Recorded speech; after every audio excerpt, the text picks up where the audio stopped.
All right, I think I'm all set. Here we go.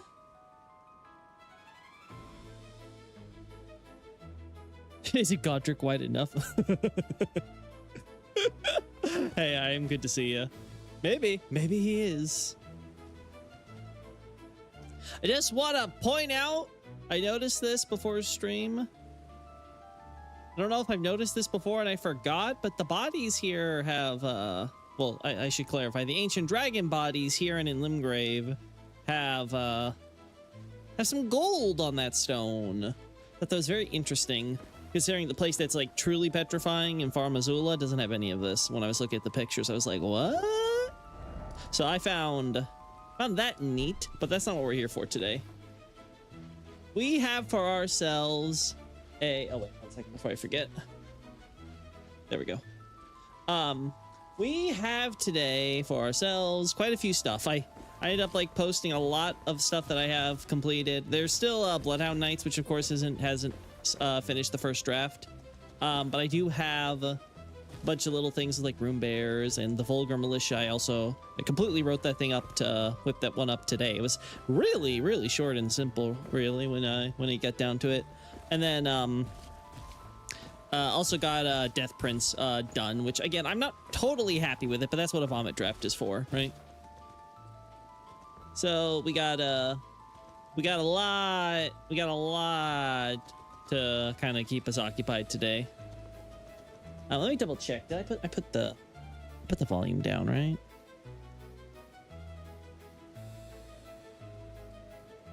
Yeah, okay.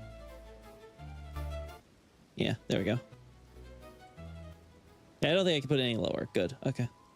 Perfect. Okay, and then we move this. We're gonna do this here. Perfect. Okay. So we'll have the FA stuff here in the background while we get a few more screenshots I want for the Godrick thing. Yeah, okay. I wanted to look at the dragon stuff first, but like I said, I was like, oh, there actually is something different about these here, so got those shots already. Anyway, moving right along. Let's just get right into it. Gonna listen to this. There's a few edits, of course, from the actual draft I've uploaded, but I haven't done any major changes, so let's just listen to it then. You gonna start, or? As above, so below. There we go. Despite currently crumbling in the sky, the ancient capital of Farum Azula once sat on the eastern end of the lands between. At Grail's Dragon Barrow in northern Caelid, the two Farum Great Bridges plus the Bestial Sanctum exhibit the same architecture, to make no mention of the shared terminology. The bridges serve only to connect the mainland to the temple, which sits on the precipice at the easternmost tip this far south. If there was any connection to crumbling Farum Azula, it would be there, behind the temple. The city itself floats just east of this location, visible on the horizon. There is also geography. Although fractured beyond recognition, the architecture is clearly built both atop and into the side of cliffs, implying a rocky terrain. Combining this with the proposed location gives the impression of a land with many peaks and valleys, as it generally slopes down from the northern mountaintops of the giant to Caelid. We might even be able to glean a few more details about the topography. Of the giant to Caelid? Judging by the flying buttresses behind the temple, Grail's Dragon Barrow didn't connect. Yeah, that should be. That's already. Also, I wasn't sure how I felt about the geography thing. Nah, it's just the way she said it. There's also geography. Yeah. It's just the intonation she had was a little weird, but that's fine. Judging by the flying buttresses behind the temple, Grail's Dragon Barrow didn't connect directly to Farum Azula, at least via the Bestial Sanctum. Instead, the support structures built into the cliffside indicate that water always flowed out into the ocean, as we see now. This is actually consistent with the Dragon Tower shield, which depicts the scaled beast atop a simple heraldry with a single dark stripe across the escutcheon. By itself, this might look meaningless, but we see the same symbol employed for the blue heater crest shield. The matching heater shield shape has the single stripe surrounded by 3 diamonds, this blue crest representative of a river surrounded by woods, like the Liurnia River Valley where we find the merchants selling it. If the diamonds represent the forest trees and the stripe the river, then the same presumably applies to the Dragon Tower shield. With the dragon there as a symbol of protection, the heraldry conveys the territory protected as a land with a major river. And where do we acquire it? Farum Azula. Therefore, the Bestial Sanctum likely did have water flowing behind it. Water from the bay thus was always dumping out into the sea, though obviously not at same rate as we see now, with no land to block the way. But when there was a wall of crags redirecting the flow into a river down south, water seems to still have had a place in the land. A small stream flows out from beneath some of Azula's infrastructure, forming a sizable pond. Evidently, there still exist pockets of water within this mountainous region, likely supplied in part by the bay. This scenic pond was in all likelihood situated in the northern half of the region. While this section is part of the southern ruins, we arrive from the northern mountaintops on a bridge near the pond. This bridge and parallel viaducts connected with the structure lead to nowhere, currently, but clearly served as the best starting point when we warp from the Giant's Forge to crumbling Farum Azula. Why, unless this was how the two areas were originally meant to connect. The bridges in the southern ruins might have led up north to the mountaintops, and conversely, the northern ruins may well have led down south to the Dragon Barrow. Adding to this impression is the presence of stormhawks. These large birds of prey congregate in the northern ruins. Yet from the warhawk Ash's description, Store Hill is their cradle, where they all apparently matured. The metaphorical bird could rocking the ships in its heavy winds. Because of the constant storm brewing on this small mount along that north... Yo, no, it is Storm Hill. Goddamn text-to-speech don't know how to pronounce words. Western coast of Limgrave, the birds have adapted to maneuver through and even manipulate turbulent winds. Normally, this manifests in subtle ways, such as the way air naturally swirls around their feathers, making them ideal for fletching arrows. Store Hill is undeniably their home, but we still see that a sizable population has migrated to Farum Azula and have done so regularly if the flowers are any indication, where we encounter the Farum hawks. We also find the same orange and red flowers otherwise only growing on the hill. And if flying over from Limgrave, it is only sensible for them to touch ground in the land closest to them in the south. In that case, their perch in the northern ruins was most likely on the south side originally. Finally, Farum's land covered little area compared to other regions of the lands between. The 6 divine towers all stand above the water of the central bay, 5 forming a circle along the headland. The last tower farthest east stands alone, evidently left behind by the rest of crumbling Farum Azula. Assuming that it follows the same pattern, then its location marks the furthest west that the land extended. The waterfall spanning the east side likewise conveys the drop-off point for the land, largely in line with the mountaintops above and Caelid below. Factor them both together, and we can determine that the former ground spanned a long and narrow corridor, perhaps only beginning to widen as it reached further north to the summits. All of this lays out the land where a metropolis was eventually established. From this place, a stone civilization was constructed, filled with dragons and beastmen. From rock to rock.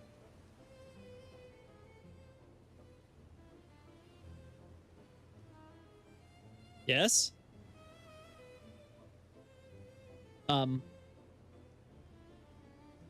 Text-to-speech? What the hell's going on? Huh? I do not get what how this thing functions sometimes. As the old iteration, the ancient dragons were presumably the first species of dragon to exist. Oh, my bad, sorry. All right, there we go. As the old iteration, the ancient dragons were presumably the first species of dragon to exist in the lands between. Separating them from other fauna are their stone scales, sharp, gravely rock which covers their entire body. With it, dragons appear to be immortals, the dragon scale blade identifying the scales as the essence of their imperishability in its description. Besides serving as an obvious callback to the stone-scaled ancient dragons in Dark Souls, this brand of immortality explains why the dragons don't decay in death, but rather petrify. Without life, they are, at their core, creatures of stone. Nonetheless, dragons do possess life, with hearts pumping blood just like any other fauna. In fact, the hearts are just as core to dragons, with those who devour hearts in dragon communion ultimately becoming dragons themselves. At the same time, the stone nature is more than skin deep, with gravelstone even covering a dragon's heart. The ancients were a combination of stone and life, half and half. This bizarre nature may be partially responsible for the species' ability to breathe fire. With their rock bodies, dragons channel heat up their throats to unleash billowing flames. This most likely originates from their living hearts. Dragons like Bel possess spoiling hearts, harboring so much life energy that they continue to pulsate even after being ripped from the bodies of their owners. Devouring these hearts in communion transforms humans specifically into magma WRMS, mouths watering with lava. It is obvious that the non-stop heart produces the heat which circulates through the entire body via blood. A mass of dragon flesh possesses an uncooling heat at the root of their scales, which humans can only somewhat replicate. It is that power of life heating gravel from within which a dragon then expels as flame. In fact, this feature is replicable. One aspect of the Crucible incantation uses red gold to produce a mouth sac for breathing fire. Fire breathing is well within possibility for golden life. Perhaps it is necessary for a creature with such bizarre physiology. Stone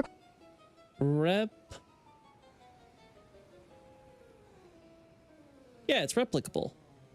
This text-to-speech really doesn't know how to actually say words today. Perhaps it is necessary for a creature with such bizarre physiology, stone requiring that much warmth of life to remain animated. If living organic matter tends to be warm, then non-living inorganic matter tends to be cold, and what could be colder than a rock floating in the cold vacuum of space? To bring chunks from that ball of rock to life would thus theoretically require tremendous amount of heat to counterbalance its natural inertia. Turning to solid stone from inactivity would thereby be the consequence of losing the countervailing force inside them over time. The fire serves as proof of being living rock. In short, the ancient dragons are a delicate balance between two powers, which begs how they first came about. The answer, of course, is the source of all life on Earth, the Elden Ring. Looking at the wings of ancient dragons, the underside to the stone webbing has a clear golden sheen which disappears when their corpses petrify. In the case of Placidusax or dragons buried in the ground beneath Farum Azula, we can additionally spy gold exposed by injuries all across the body. Even modern ancient dragons have patches of gold across their stone corpses in several cases. The power of life the dragons possess thus appears to be the golden life originating from the Elden Ring, not the standard astrolife from the cosmos. The gravelstone seal confirms the implication, turning an ancient dragon scale partially colored gold into a catalyst for lightning arts which the description acknowledges are the same gold as both the holy seal and the Erd tree. The half-living, half-stone dragons possess golden power which they wield as lightning, so much power, in fact, that it radiates from the body when invoked. It is not just heat of life, but genuine gold infused into stone, building up to the roots of their scaly skin. If lightning is just another form of holiness, then the ancient dragons have it in abundance. Rather than the typical gold-colored lightning manifest in nature, the ancients make red lightning into their weapon. The Dragon King's crag blade identifies this as the primeval, or original, lightning in its description, essentially claiming the red kind to be the starting point from which gold lightning derives. This is the same terminology used for primordial, gold, which also bears a reddish coloration. And if red gold is original holiness, then beasts born of red gold could manifest original lightning. That is consistent with gold equating to old life, the original dragons first to receive that power in its densest and most vigorous form. This golden life doubtless contributes to their immortality. After all, beast blood harboring just a glint of gold never rots. With so much more flowing through an ancient dragon's blood, each should own a life capable of keeping up with their imperishable stone frame. It likewise betrays exceptional age among creatures emerging after the golden shooting star landed on Earth. Indeed, the dragons have a long history predating actual known history in the setting. Judging by various item descriptions, the world's written history at present is defined by Erd tree civilization. For the world at large, the historical record begins with the birth of the Erd tree, making everything before the tree part of a prehistoric age. It was during this Erd tree prehistory that the dragons dominated, and so the ancient species must have emerged as a consequence of the Elden Beast first falling to Earth and crystallizing into the ring at the dawn of said age. Farum Azula was also familiar with a very different kind of order. The Elden Ring depicted in the city's Grand Temple is unique in both the number and structure of its runes, as well as in the root-like tendrils stretching out underneath it.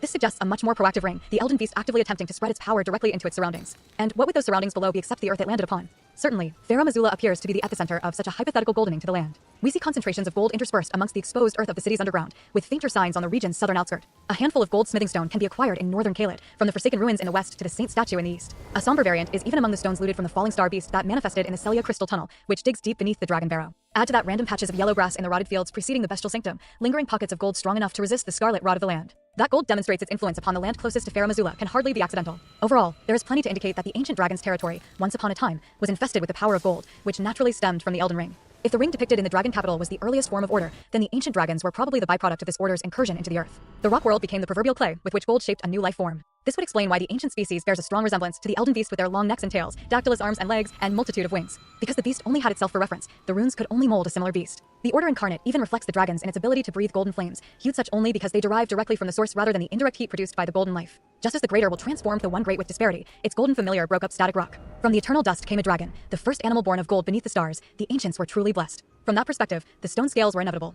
This origin might explain why the power of gold manifests uniquely as lightning for them alone. Bioelectricity is fundamental to living things. Electric currents are produced for the function of muscles, the nervous system, brain activity, and even the heartbeat, making miniature electrical discharges inevitable for any complex organism. Lightning is simply these discharges on a larger scale. And if gold is the root of life, then holiness produces not just heat in living things, but also lightning. Rock tends to be a poor conductor for electricity, however, even storm lightning dissipating across just the surface layer of earth, not penetrating deep. For gold to give stone a heart and other necessary internal organs to become life, it needs to produce a tremendous amount of electrical currents to surmount the natural resistance of inanimate mineral. The result are beasts with a higher generation of lightning than standard animals of flesh and blood, powered by the incredibly hot power of red gold. The ancient dragons can therefore credit their non-standard physiology for their innate affinity for red lightning, which they quickly master just like their fire breath at the start of battle. Ancient dragon bosses clad their stone-scaled bodies in electricity before calling down a flurry of lightning strikes in a function similar to electrify armament. The lightning is probably the reason their rock element specifically takes the form of gravel stone. If solid rock is too difficult to influence, break it up into smaller gravel. The power of gold likely grounds down the mineral into smaller, pebble-like stones more loosely held together, allowing for veins of life to exist through it, hence the gravel pattern even covering internal organs like the heart. It isn't just the scales, but the entire body which is stone coursing with life, creating a web of flesh and gravel which lightning can more easily animate. This explains why their self-electrification flows primarily from the spine, which have also produced hairs. The superhighway for nerves and blood vessels thus spreads this life energy through the entire body. The power of reddish gold also embodies chaos, however, and the creature born was no statue. Life is drawn to procreation as a matter of course, so the ancient dragons were certain to multiply with each other. And as they... I don't think I like that thus.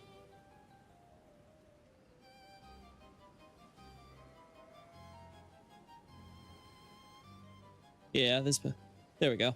Much better. Like, it just The feels power of reddish gold also there. embodies chaos, however, and the creature born was no statue. Life is drawn to procreation as a matter of course, so the ancient dragons were certain to multiply with each other. And as they added new life to the world, the gold inside these progeny eventually created change. Most draconic descendants differ significantly from their forebears, with only one set of wings fused with their arms, and thus are treated as a separate species, without the ancient modifier. This general species of dragons, otherwise regarded as flying dragons or wyverns, demonstrates the evolution among dragon... I actually agree with that, Night Scout. You could maybe make a comparison between the heat and stuff there. The problem is that delves into a larger question about the nature of heat in the cosmology, which I just don't want to touch on right now. So I'm trying to keep it as limited to just the point of, like, there's heat. They clearly produce a lot of heat, and therefore we can consider the fire breath as an extension of that. That plus fire breathing, especially with dragons, is just such a, such a key fantasy trope that I just don't want to, I don't want to kind of like explore that too deeply. Unless I have more grounding into, like, okay, yeah, this entire idea of, like, life and heat and its interconnectedness is being explored very deeply here. So yeah, maybe in the future we'll revisit this, but until then...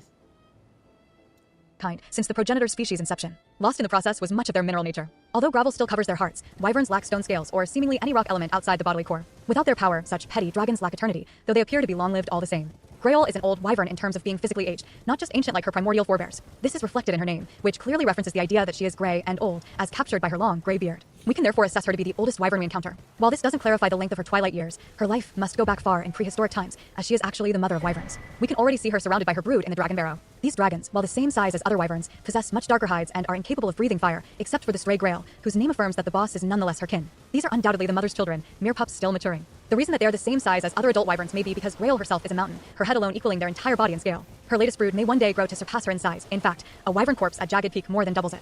If the mother responsible for wyverns as a species has survived to the present day, then the others who show no such signs of aging are sure to live for countless years more. Nevertheless, the lack of eternity makes these particular descendants deemed lesser than even similar generations of ancient dragons. Potential size and strength isn't a factor, as the largest known ancient dragon Grandsax pales in comparison to the largest wyvern. Even Greol at half of Grandsax's immensity is known to be horrifying. The living mountains roar, intimidating enemies to the point of hindering offense and defense. The only issue seems to be the missing immortality, which coincides with a general loss in power. Beyond a fiery breath, the typical wyvern lacks much in way of special abilities, not even lightning. Clearly, both the power of rock and gold has been reduced. It is possible that this is generational, as there is only so much power that can be passed on to ever-multiplying progeny before the share thins out below the minimal threshold. Put another way, there might not have been enough rock and gold to go around. However, the divisibility of limited if abundant power alone cannot explain the physiological changes in the dragons. Even if Greol was born to ancient dragon parents, she herself is the template for all the wyverns she subsequently mothered. How does a lack of holiness or gravelstone cause the next generation to change into a new species with radical differences in physiology? In truth, it was because the parents possessed so much chaotic power from the Elden Ring that this occurred. Close inspection of the dragons buried beneath Farum Azula reveal wildly different heads from the living ancient dragons we encounter. The one exception is the dragon king Placidusax, who possesses 2 heads with that same shape. The Old Lord's talisman depicts him with 2 more heads, and close inspection of the boss model reveals the potential for as many as 5.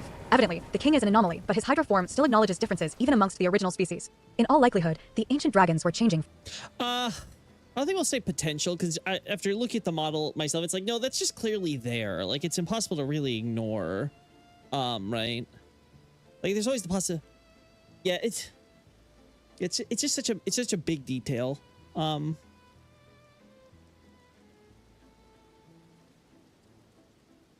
Yeah, I'll just highlight this for now. So I think we could just kind of simplify that boss reveals as many as 5, or just maybe just remove it to up to 5 or a 5th, something like that. Anyway, back to it. Evidently, the king is an anomaly, but his Hydra form still acknowledges differences even amongst the original species. In all likelihood, the ancient dragons were changing from the start. Those born from the rocky earth came with their own variations, Placidusax showing the most extreme case for direct contact with chaos. Despite this, they still followed broadly the same rubric and strictly the same building blocks, allowing for some consistency. Subsequent generations evolved with slight mutations in the head and body shape, until eventually the last spurts of red gold made the next jump to wyverns. This organized randomness falls in line with the principles of order and disparity, a kind of controlled chaos. The wyverns just happened to be on the receiving end as that power was beginning to thin, though the potential for variation is still there. Adding to that impression, it should be gold that causes the ratio of gold and stone within dragons to tip toward the former. In losing their scales, the mineral beasts become more biological, demonstrating the relatively greater influence of gold on them. It is primal golden life's propensity for change that is the impetus behind draconic evolution. One can imagine the disorder as the Elden Ring created its first batch of living things, the entities emerging from the rock like newborns, unfamiliar with the world they had always existed in. As creatures of stone, the ancients might not even require food or drink to persist, relying solely on their abundant reserves of life energy. The Dragon King has managed to hibernate through the end of the prehistoric age, to say nothing of other ancient dragons who remain similarly isolated within their capital. Life initially may not have been dire for the mineral beasts, a lack of competition breeding more inertia. That would be consistent with the species largely remaining in place at their homeland, few adventurous enough to venture beyond it without good reason. It is only the fluid nature of a will, the disparity of emotions, which could move these living boulders, leading to intimate relations. But while feeling have brought rock back together, it could have just as quickly tore them apart. As seen for ourselves, none save Placidusax look to have survived from that original generation. It may be that, without purpose, the ancient dragons began battling each other to pass the time or even prove supremacy. After all, life also tends toward hierarchy, with differences between them, both big and small, demanding comparison. It is because they are different life forms that they have individual identities, ancient dragons and their wyvern descendants possessing their own names. Despite the localization's rendering of Lanciax, all the ancients follow the same pattern, adding the Latin sax, meaning stone or boulder, as a suffix to their names. They're all rock, yet different kinds of rock. If this was how the ancient dragons thought of themselves from inception, then difference was baked into their emergent society. Add the potential for personal animus, and the species may have spent as much time fighting as copulating with each other. If Placidusax did own a 5th head, this might explain its absence. In the end, the Dragon King reigned supreme, evidently the last boulder standing. Meanwhile, new generations were undergoing their own changes as gold slowly eroded that rock element, producing Greol and the wyverns along the way. Whatever the fate of their forerunners, none from the ancient dragons appear to have taken issue with accepting Placidusax as their king. The ancient dragons have become a symbol of universal protection precisely because they, the Saxes, acted as a boulder wall for the well-being of their king, as captured by various shield-shaped talismans and even the dragon tower shield. This image of a dragon blocking the way, right claw raised in defense, naturally originated in Farum Azula, where we find the tower shield and a number of dragon crest talismans. The variation holding up a lightning spear especially has become the basis for lightning incantation's magic sigil, which we see utilized by even ancient dragons like Florisax. It shows just how deeply ingrained loyalty to the king has become for the species. But why? For what reason did they cling to their king? It wasn't just because he was the strongest of their kind. For them, he is more. Creation of Heia. While the order's incarnation and dragons are undeniably beasts of a sort, the term is generally reserved for the furry kind of animals, such as wolves. Grey wolves exist widespread across the lands between, commonly led by slightly larger white wolves, at least when that breed isn't forming its own packs. Despite their ubiquity, modern wolves appear to descend from an earlier species of lupin from the prehistoric age, reason being that beastmen of Farum Azula weren't always men. Rather, the Synkedia's description notes how 5 fingers are the symbol of intelligence, both of which were bestowed upon beasts at some point. From appearance, the beastmen were originally a kind of black wolf, likely the same we see domesticated into their pet canines. Evidently, not every beast received this gift of opposable thumbs, many species continuing to evolve as lowly wildlife, apparently including members of the same kind. But for the subgroup who did possess 5 fingers, they gained a new way to interact with the world. The advent of thumbs cannot be understated. Suddenly, beasts could pick up objects in their surroundings, manipulate them with more granular precision, and compare the differences. This was where true intelligence could emerge, causing these beasts to develop into beastmen with all the sophistication that implies. We already see this with the ancient dragons, who possess the level of intelligence for names and naming patterns amongst themselves. Like the beastmen, they too possess 5 fingers at the end of each arm, and that sophistication was subsequently passed through the generations so that their lesser descendants retain it despite losing those arms for wing talents. Ancient dragons like Lanciax or Florisax further demonstrate their ability to communicate civilly with humans. Their oldest survivor showcases the time this took to develop, Placidusax forming lightning into an extension to the claws he swipes, like any other animal. The dragons learned to become more than mere beasts, and key to cultivating that intelligence was the mechanics of 5 fingers owed to another intelligent beast. Just one example is the invention of tools. Something as simple as picking up a rock and throwing it was revolutionary for the beasts, and it was the natural byproduct of manipulating their additional digits. Bestial sling highlights this fact, confirming that the beasts of prehistory made stone their first weapons in the incantation's description. Placidusax likewise upturns the ground to hurl stones in another show of old habits. But dactyl hands allow you to reach for more than a bunch of rocks on the ground to sling. There is also what is dangling overhead. With fingers, beasts began evolving to stand on their hind legs to better reach for things above them, completely changing their perspective on the world in the process. No longer so low to the ground, a creature can see more, farther, and often. And in looking up to grab with those 5 fingers, they regularly glance at the sky, sometimes gaze into the cosmos, and eventually begin to wonder their place in it. The beasts then invent more tools to facilitate their interest in these things, having finally developed a sense of self. Much as Homo sapiens on planet Earth, the lupin beastmen followed this course to sentient life, and they don't appear to be alone. In Farah Missoula, we find corpses of particular beastmen look more feline than lupin. The beastclaw hammer reinforces this impression, revealing the existence of a beast king named Sirash in its description. Befitting a king of the beast, Sirash is a lion with golden fur, especially his luscious mane. And like those feline corpses, his statue in Stormvale Castle portrays him on hind legs with his 5 bestial claws, no different from other beastmen. The golden beast crest shield further recognizes Sirash's wisdom in its description, with the blastclaw hammer utilizing the symbol of 5 fingers covered in his golden mane to represent him. In all likelihood, Sirash is king because he is the most intelligent beast, not just the strongest. In a contest of strength between beasts, it was his cunning use of it that put the lion man ahead. And since we find the beastclaw hammer in Bestial Sanctum, we can be certain he wasn't just king of any beasts, but the beastmen specifically. Whether because of close relation or some other factor, both wolves and lions were granted the gift of intelligence through a 5th claw. Those who evolved sapiens naturally found more in common with each other than their own kind, bringing together cats and dogs under one umbrella. Leading them came to be wise Sirash, but he wasn't the impetus for their intelligence. Something else caused certain beasts to develop 5 fingers over others, setting them on the path to civilization. The idea that it was bestowed implies how it wasn't a natural phenomenon either, rather, a deliberate will. The obvious suspect would be the Greater Will, who is explicitly credited for the gift of intelligence in an earlier iteration of the Synkedia's description. But even if the cosmos did wish for this, it was probably accomplished through proxies. After all, Mater was first sent down in anticipation of communicating the Greater Will to sentient beings. Now that life was flourishing in the lands, it is only appropriate that the Mother of Fingers be the means of giving the chosen beasts fingers. Okay. If the Greater Will did use Mater as an agent for change amongst the evolving life, then the formation of Farah Missoula was probably by design. Just as the beasts came together because of shared intelligence, beasts and dragons would invariably congregate for similar reasons. Giving the beasts intellect, therefore, seems to have been intended to bring more races into the ancient dragon's fold. And just as the beasts and dragons each crown themselves a king, the new coalition would crown a king to rule them all. Placidusax's remembrance reveals him to be Elden Lord of the prehistoric age in its description, making Farah Missoula the kingdom of a former order. The Greater Will had thereby been orchestrating the progression of civilization amongst fauna to establish the Elden Ring stewards. In this instance, the clear stronger of the two rulers would be the Lord, albeit the choice was likely left to another. To be Elden Lord means to be consort to the Elden Ring's god. Indeed, beneath the ring depicted on the walls of Farah Missoula's grand temple sits a collection of statues, 3 wolves surrounding a woman knelt in prayer. The woman's serene expression combined with the way the wolves bear her no-fangs suggest that they are friends rather than foes, and her overall demeanor conveys a saintly figure. In that light, the wolves look curious, attentive, protective of her, even, what kind of holy woman would beasts look to for guidance in Farah Missoula? The god of the Elden Ring, of course. She is the only figure who would be enshrined beneath the rune's image as its vessel. If Farah Missoula had an Elden Lord as its king, then she was its sole and rightful queen, the justification for Placidusax's claim over the order. It was thanks to her appearance that beasts and dragons came together under one banner, acting as the heavenly mother to civilize them for the coming era. Appearance is the apt term, as she probably visited from afar. The god depicted is no beast, so must come from a tribe of human. And when considering how Queen Marika descends from the Newman tribe, it is possible that this earlier god queen shares the same tribe. It would explain the oddities of Marika's hammer. According to its description, this stone tool wasn't made in the lands between, but the land of the Newman in another world. Evidently, the race brought the hammer with them when visiting this one. What makes this odd is that the hammer's only function seems to be manipulating the Elden Ring, breaking or repairing the runes. The ring's threads of gold seem drawn to the stone hammerhead in the game's announcement trailer, Radagon almost weaving with the way he pulls up thread with the tool before smashing it back down for the mend. Why create such a thing unless that was the goal? And if it was, then the Newman departing for this world with it probably betrays their reasons. In short, they touched down on the earth in order to take charge of the Elden Ring. After settling down on the lands between, it was likely the Empyrean among the Newmen who chose Placidusax as her consort, the Elden Lord, to defend her godhood. His strength as the Dragon King was, of course, a key criteria to his selection, being the means by which she could impose order upon their subjects. His incentive, in turn, should have been the promise of power unlocked solely through her. Ancient dragon smithing stone is polished gravel stone belonging to Placidusax. Unlike the normal gravel scales, his are completely gold, granting them unique properties. Given the Dragon Lord's generally stony appearance, their existence isn't immediately obvious. But even assuming that this only applies to a portion of his scales, it still speaks to him possessing significantly more gold than other dragons. Was this just the power he was born with, resulting in multiple heads, or something he acquired by associating with the Newman? Any more gold granted to Placidusax as Elden Lord may well have been expressed in his scales. If the ancient dragon wished to dominate, her power helped secure his place at the top. At the same time, their marriage might not have been so cynical. When the god later left him, Placidusax persists with waiting for her return to this day. That reaction suggests a deeper relationship than partners of convenience, at least on his end. It is possible that the dragon was legitimately attracted to the goddess beyond that. The Newman was wildly different from him and, in many ways, weaker, yet that exoticness is what would make her so fascinating. It is easy to see how a creature of stone might be charmed by a wingless, furless being with the wisdom of another world. Personal feelings aside, it was still logical to join hands with the one-to-be god, so a more loving bond may have developed as a consequence of the two's time together. Whether or not the god in question ever reciprocated, she was still the chosen host of the Elden Ring and needed Placidusax to secure the path ahead for her order. Indeed, with their union, the entire collection of races, man and beast, formed a nation. Based on the statues, the exact sequence of events seems to involve the Newman aligning themselves with the ancient dragons, the largest and strongest of the fauna, and then leveraging divinity to attract the beastmen. The Newman were effectively aliens from the stars, far more advanced than the beasts still ambling through the Stone Age. The goddess and her people were thus the perfect guiding lights to fast-track their evolution of civilization. And alongside their wisdom came the strength of boulders. Wall torches in the shape of ancient dragons depict them with angelic wings instead of the strips of stone replacing feathers. Angels are divine messengers, servants of heaven expressing the will of God. And in this case, the race which acted as the intermediary between God and man, or beast-man, were kin of God's consort. They awed lesser beasts with their might and inspired them with their humility. Through dragons, every intelligent beast came to revere the god of the Newman, to the promised land.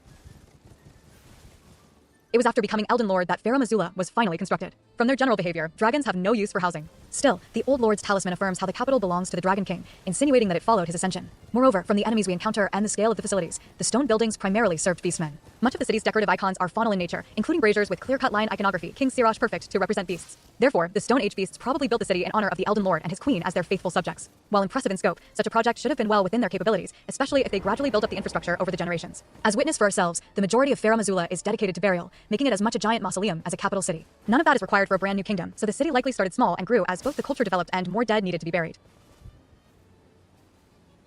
Some of the first facilities beyond residential were probably houses of worship. During our journey, we can loot small fragments of a ruined temple from the sky, the Farum architecture leaving no room to doubt the ruins' origin. Although the localization claims that the ruined stones already glow with light, the original description clarifies that it is just the potential with their properties, with no sign of actual light from the menu graphic. Even so, the stones do contain latent power. With simple processing, we can craft the fragments into rainbow stones, glowing one of the 7 colors. It is the temple stones which actually glow from the start, possessing so much more light within them. This makes them especially conducive to blessings and so suggests that underlying both stones is a weak kind of holy power. We already see the Elden Ring's image engraved into a Farum temple with glowing light, similar to defined lines present in the Sanctuary Stone's menu graphic. Comparable carvings of light were probably made in this other temple. With so many ruins producing these fragments for us, the temple in the sky must have been gargantuan, comparable in scale to the extant shrine with the god's effigy. Considering how extensive is the use of light, it might have even been larger or more important than that shrine to God. Shinden does specifically invoke a house of God, a palace or mansion in particular, so it was possibly an even larger religious center for the king and queen to live or at least work. If so, then we may see where this palace temple still exists. We meet Placidusax on a reconstructed circular platform, larger than any other part of the crumbling ruins. On its own, the platform doesn't connect to the land in any obvious way. But if it was part of even larger building, then it may be a remnant of that very temple in the sky, the audience chamber to the Dragon King's palace. There we go. The ruins of it surround the giant tornado at the center of Farum Azula, where Placidusax resides. Even assuming that the building wasn't demolished by the Twister, it may still stand in the place of the whole facility, now scattered to pieces. The only other point of reference is the Beast Temple in Dragon Barrow, which relies on mundane torchlight leading up to nothing, no altar or idol at Hall's End. Marika's brother, Malakath, projects his form in its place, so it may be that the pagan shrine was simply removed. Regardless, it leaves the possibility that this temple once housed some kind of god, real or proxy. The god there need not even be the queen, as the king also is considered divine to some degree. His scales are the country's hidden treasure, and an earlier iteration of the smithing stone's description indicates that it was polished by sentient beasts as a holy relic. Clearly, by virtue of his marital relation and the power acquired therein, the prehistoric Elden Lord was considered a measure of divinity, much like how Godfrey, first Elden Lord to the god Marika, is considered a demigod like her children. It may well have been Placidusax's idol enshrined at the bestial sanctum once upon a time. Whether or not that is the case, the number of shrines and temples highlight the priorities in Farum Azula's construction. Even as it crumbles, beastmen collect glowing fragments from their temple, otherwise only picked up with the mundane stones by the stray dogs. Piety was at the forefront for beastmen, and the two divinities weren't the only subjects of worship. As the description to the Azula beastman ashes acknowledge, the city's mausoleum aspect enshrines the ancient dragons in general. Although this might permeate the entire area from the wording, we find specific facilities for this in the urban zone. Besides the entrance lift in the city and exterior facilities built into the cliffside, the place lies mostly underground, with a large chamber dedicated as an altar in the middle of the mausoleum complex. This dragon temple carries itself as a holy hall instead of a house of God, so Placidusax's relatives weren't placed on the same level as the divine. Nevertheless, the beasts revered the dragons as sacred, including their most ancient forebears. Enshrined on a ruined platform serving as the altar overhead sits a giant, petrified dragon head. While the species greatly resembles a wyvern, it isn't exact and serves no purpose in a place enshrining the ancient dragons. We also witness wyverns wrought like other organic life, their reanimated corpses breathing ghost flame from the raw spirit instead. Losing the stone scales of eternity makes dubious a giant wyvern turning to stone with its eyes and tongue intact, no such dragon corpse showing signs of petrifying. And so, the giant head may have been excavated during construction and subsequently enshrined underground for honor. This is consistent with concept art, which showcases a different design for the ancient dragons with similar heads. This design even featured for the oldest dragon bodies exposed on temple grounds. Clearly, there were discrepancies throughout the development process. We can still glean the original idea from the final game. Another notable section of the mausoleum has statues of ancient dragons erected in its hallowed halls, conveniently located directly below the buried dragons of Placidusax's generation. Concept art even depicts these statues not with modern ancient dragon heads, but the Placidusax variant. Since these petrified specimens shouldn't have been visible in the rock at the time, the Beastman most likely identified the grounds where the original generation were buried and decided to consecrate the halls to show reverence as they built around them. Disturbing a grave would be disrespectful as is. The giant head was presumably how they identified the burial ground, hence receiving a giant altar as restitution for their unintended desecration. Just as the beasts were digging graves for themselves, they wished to honor the dragons buried before, so took care to show them respect. It is obvious that the Beastmen considered themselves subordinate to the ancient dragons in this new kingdom. If anything, they wished to be the dragons. Unique to Farum Azula's mausoleums are how the rotted bodies are embedded into the rock. While there are more traditional gravestones, even these seem to be used to embed corpses, as seen in Dragon Barrow. Ideally, however, the remains are placed directly into the hard ground. Perhaps this was for the purpose of visitation, as we see risen Beastman skeletons pay respects to the deceased buried in this way. Whichever the motive, it is the standard in Farum culture for all kinds of Beastman. We even see models for horse skeletons, but one of these graves is where we loot the Beastman ashes, so these are probably intended to be more of the lupin or feline species burials. The gold jewelry buried with the corpses takes obvious inspiration from the Varna necropolis, highlighting the age of this practice. However, it also draws comparison to the ancient dragon's own nature as beings combing rock and gold, almost as if the beasts wish to emulate the subjects they worship in death. One of the beast's more peculiar practices is firing earthenware pots, just to split the products in half and use the vertical slices as shields. Despite the superficial oddity, the logic is conducive to their burial practices. They take clay from the earth, mixed with specks of gold as seen in the final product, and make into a means to defend themselves and Farum Azula as a whole. Recall that the ancient dragons act as a boulder wall for their king. Through this, the Beastmen arm themselves like a proxy dragon, a combination of mineral and gold to block enemies' way. Beastmen bosses even carry flame drake talismans depicting dragons as stone on shields for us to claim. Therefore, in life and death, the Beastmen are trying to act like dragons despite lacking the innate gold and stone scales to justify it. This would explain the prevalence of these burials even in the Dragon Temple. The mineral life is the ideal which they strive for, significant enough to bend their entire culture around it. Such was the reverence to the species of their shared Elden Lord, the divine guardian of their hairless god. The final affirmation comes from the clerics. We find statues of several Beastmen dressed as beast priests, either standing at the ancient dragon statues' flanks or meditating in their vicinity. The eclectic positions and poses of these statues suggest that they aren't actually statues, but former individuals, which is reinforced in concept art where their clothes clearly aren't stone. The priests have apparently turned themselves, through meditation or similar methods of spiritual concentration, into stone like the dead ancient dragons. Such a practice draws parallels to self-mummification in Buddhism. Much like how some Buddhist monks attempt to become living Buddhas and serve as an example for others seeking the road to enlightenment, a number of the beast's own mentors in spiritual matters turn themselves to stone as proof that they can become draconic. This was the perfection of their higher calling, showing others the way to become enlightened stone. If beast religion taught that the goal was to be dragons, then lightning prayers were just another aspect of this. Several Beastmen employ incantations invoking red lightning, with select Beastman warriors defending the giant mausoleum receiving the power of red lightning in their weapons. Clearly, the dragons were willing to share some of their secrets with the beasts, presumably through the priests as intermediaries. Those who proved their devotion by becoming gravekeepers for the Dragon Temple were the main beneficiaries. How they were taught may have involved more hands-on experience than theoretical practice. A cut animation would have certain warriors electrify their blade by coating it in coughed-up blood. Regardless, lightning seeped into the wider culture in other ways, namely tools. Phenomenon don't demand faith to wield, making advanced lightning pots a viable alternative. Other beasts may desiccate an herbivore's liver in row of fruit juices like when crafting other dried livers, only combining it with fulgur blooms to give it that electric charge specifically. Even the way they cast these lightning arts appear tied back into this want to become dragons. Every caster's holds onto the claw mark seal, a polished stone decorated in the shape of a nested egg, with the beast's claw mark running straight down it. This damaged holy seal serves as the image for the magic sigil of beast prayers, so it may be intended to represent the beasts in the form of a dragon egg, dragons in potential who need to claw their way into hatching, or maybe claw in resentment of not already hatching. True enough, beast religion was obsessed with their bodily form, the holy seal empowering incantations not through spiritual faith, but physical strength. Their ability to grab and manipulate stones, even larger and heavier than their palms, was a point of pride. Combined with spells like bestial vitality and constitution, and you would think that they wished to become more beast-like, not less. In fact, the descriptions acknowledge how civilization was causing them to lose their wildness, implying that they wanted not just to add the power of dragons, but retain powers they already possessed. Their conundrum was natural. When forced to rely on no one but yourself in the wild, the body naturally develops a vigor to take care of itself, more quickly healing from hemorrhaging wounds or powering through chilling cold. But when the body can rely on advanced inventions like medical treatment, using drugs and tools, it gets lax and loses some of that robustness over time. This is true for humans when compared to apes in our own evolutionary history, and holds true for the beastmen compared to their ancestors. Their unconventional yet surprisingly practical weapons, from bizarrely curved swords to boomerang-throwing knives, highlight this fact. The beastmen's longer cultural history since prehistoric times has allowed them to cultivate knowledge, which surpasses certainly modern man. They use that knowledge to replace their claws with blades and thick muscles with armor. As a consequence, civilization was making them weaker than before they discovered tools. Noticing this, religion became their way to cling onto that beastly life and robustness. What this shows is that what the beastmen truly fear is a loss of something. Their wildness came with it great power, which is slowly lost as they continue to evolve. It is not that they want to return to being beasts. Many of the city's felines have been chained to poles, their corpses contorted as if crying out like wild animals. We see as much with some of the lupin beastmen, munching on bones on all fours like their starved pets. These are not the behaviors of a civilized people, yet it appears to be a recurring problem. Common to all beastmen we encounter are scraped knees, exposing the bone. Understandably, the upright race is not used to moving low to the ground, yet that seems to still occur. Despite all these years building intelligence and culture, there is still a base, bestial instinct which the species tries to resist, pulling them toward the primitiveness they long abandoned. This isn't concerning when it is just mixing bites into their martial arts. Some, however, apparently become so consumed by wildness, they are chained down like madmen until they either return to reason or perish an ignoble fate. Taken as a whole, they fear losing themselves to the wild animal inside them, yet also fear losing the perks afforded solely to wild animals. While this might initially seem like a contradiction, it is more indicative of the beastmen's greed. They aren't fully ashamed or proud of their bestial past. Rather, they seem to seek the best of both worlds, intellect combined with robust physicality, like the dragons. As noted earlier, Placidusax retains some of that primitiveness as part of the original generation, the eminent dragon king's more bestial behavior serving as chief example of the potential for intelligent life to have both. The ancient dragons are the apex beast of the animal kingdom, so the beasts desire all the qualities that bring them to their level. If they could conceive of a means, they would probably even try ways to fly. And undergirding that is a deeper implication. It isn't about going to the dragon, but returning to it. To me from you. At the heart of the Elden Rings landing on the lands between is the question of life. Selen affirms that gold reserves the power of old life, which is consistent with the ancient dragon's origin. However, all living things have golden runes for us to collect, and clearly there were beasts walking the earth since before a golden tree began towering over the lands. So, where did the beasts come from? If the dragons emerged as a result of the ring invading the earth, then did the Elden Beast do the same for other species of life? But we don't see any signs of mineral life besides dragons, and it is only dragons who have a clear lineage becoming less stone through the generations. If red gold was making mineral life more biological over time, then what stopped it from eventually transforming everything inorganic organic? Add in the controlled chaos of evolution, and dragons might become something completely undragon-like. Wyvern especially have come to resemble another genus, birds. Not only have their arms and wings converged to an avian silhouette, they also begin sprouting feathers as well as hairs. Farum Azula definitely holds a close connection to birds, given the Stormhawk presence. Such migratory behavior predates the city's ascent into ruin, as its iconography includes birds with the beasts. In short, the Dragon Kingdom welcomed more than just terrestrial creatures into the fold. The hawks also held a place in society. We do see the banished knights both at Farum Azula and Stormvale Castle perform storm skills. Although associated with just the latter, the skills still open the possibility of humans learning to whip up tempests from the raptors. Indeed, the knights are regarded as matchless men of valor, one able to take on 1,000 fighters. However, Mosa uses same kanji as birds of prey, defining fierce ones versus fierce birds. In other words, these tough and fearless warriors behave more like the predatory avians. The Stormhawks may thus have taught the knights their technique.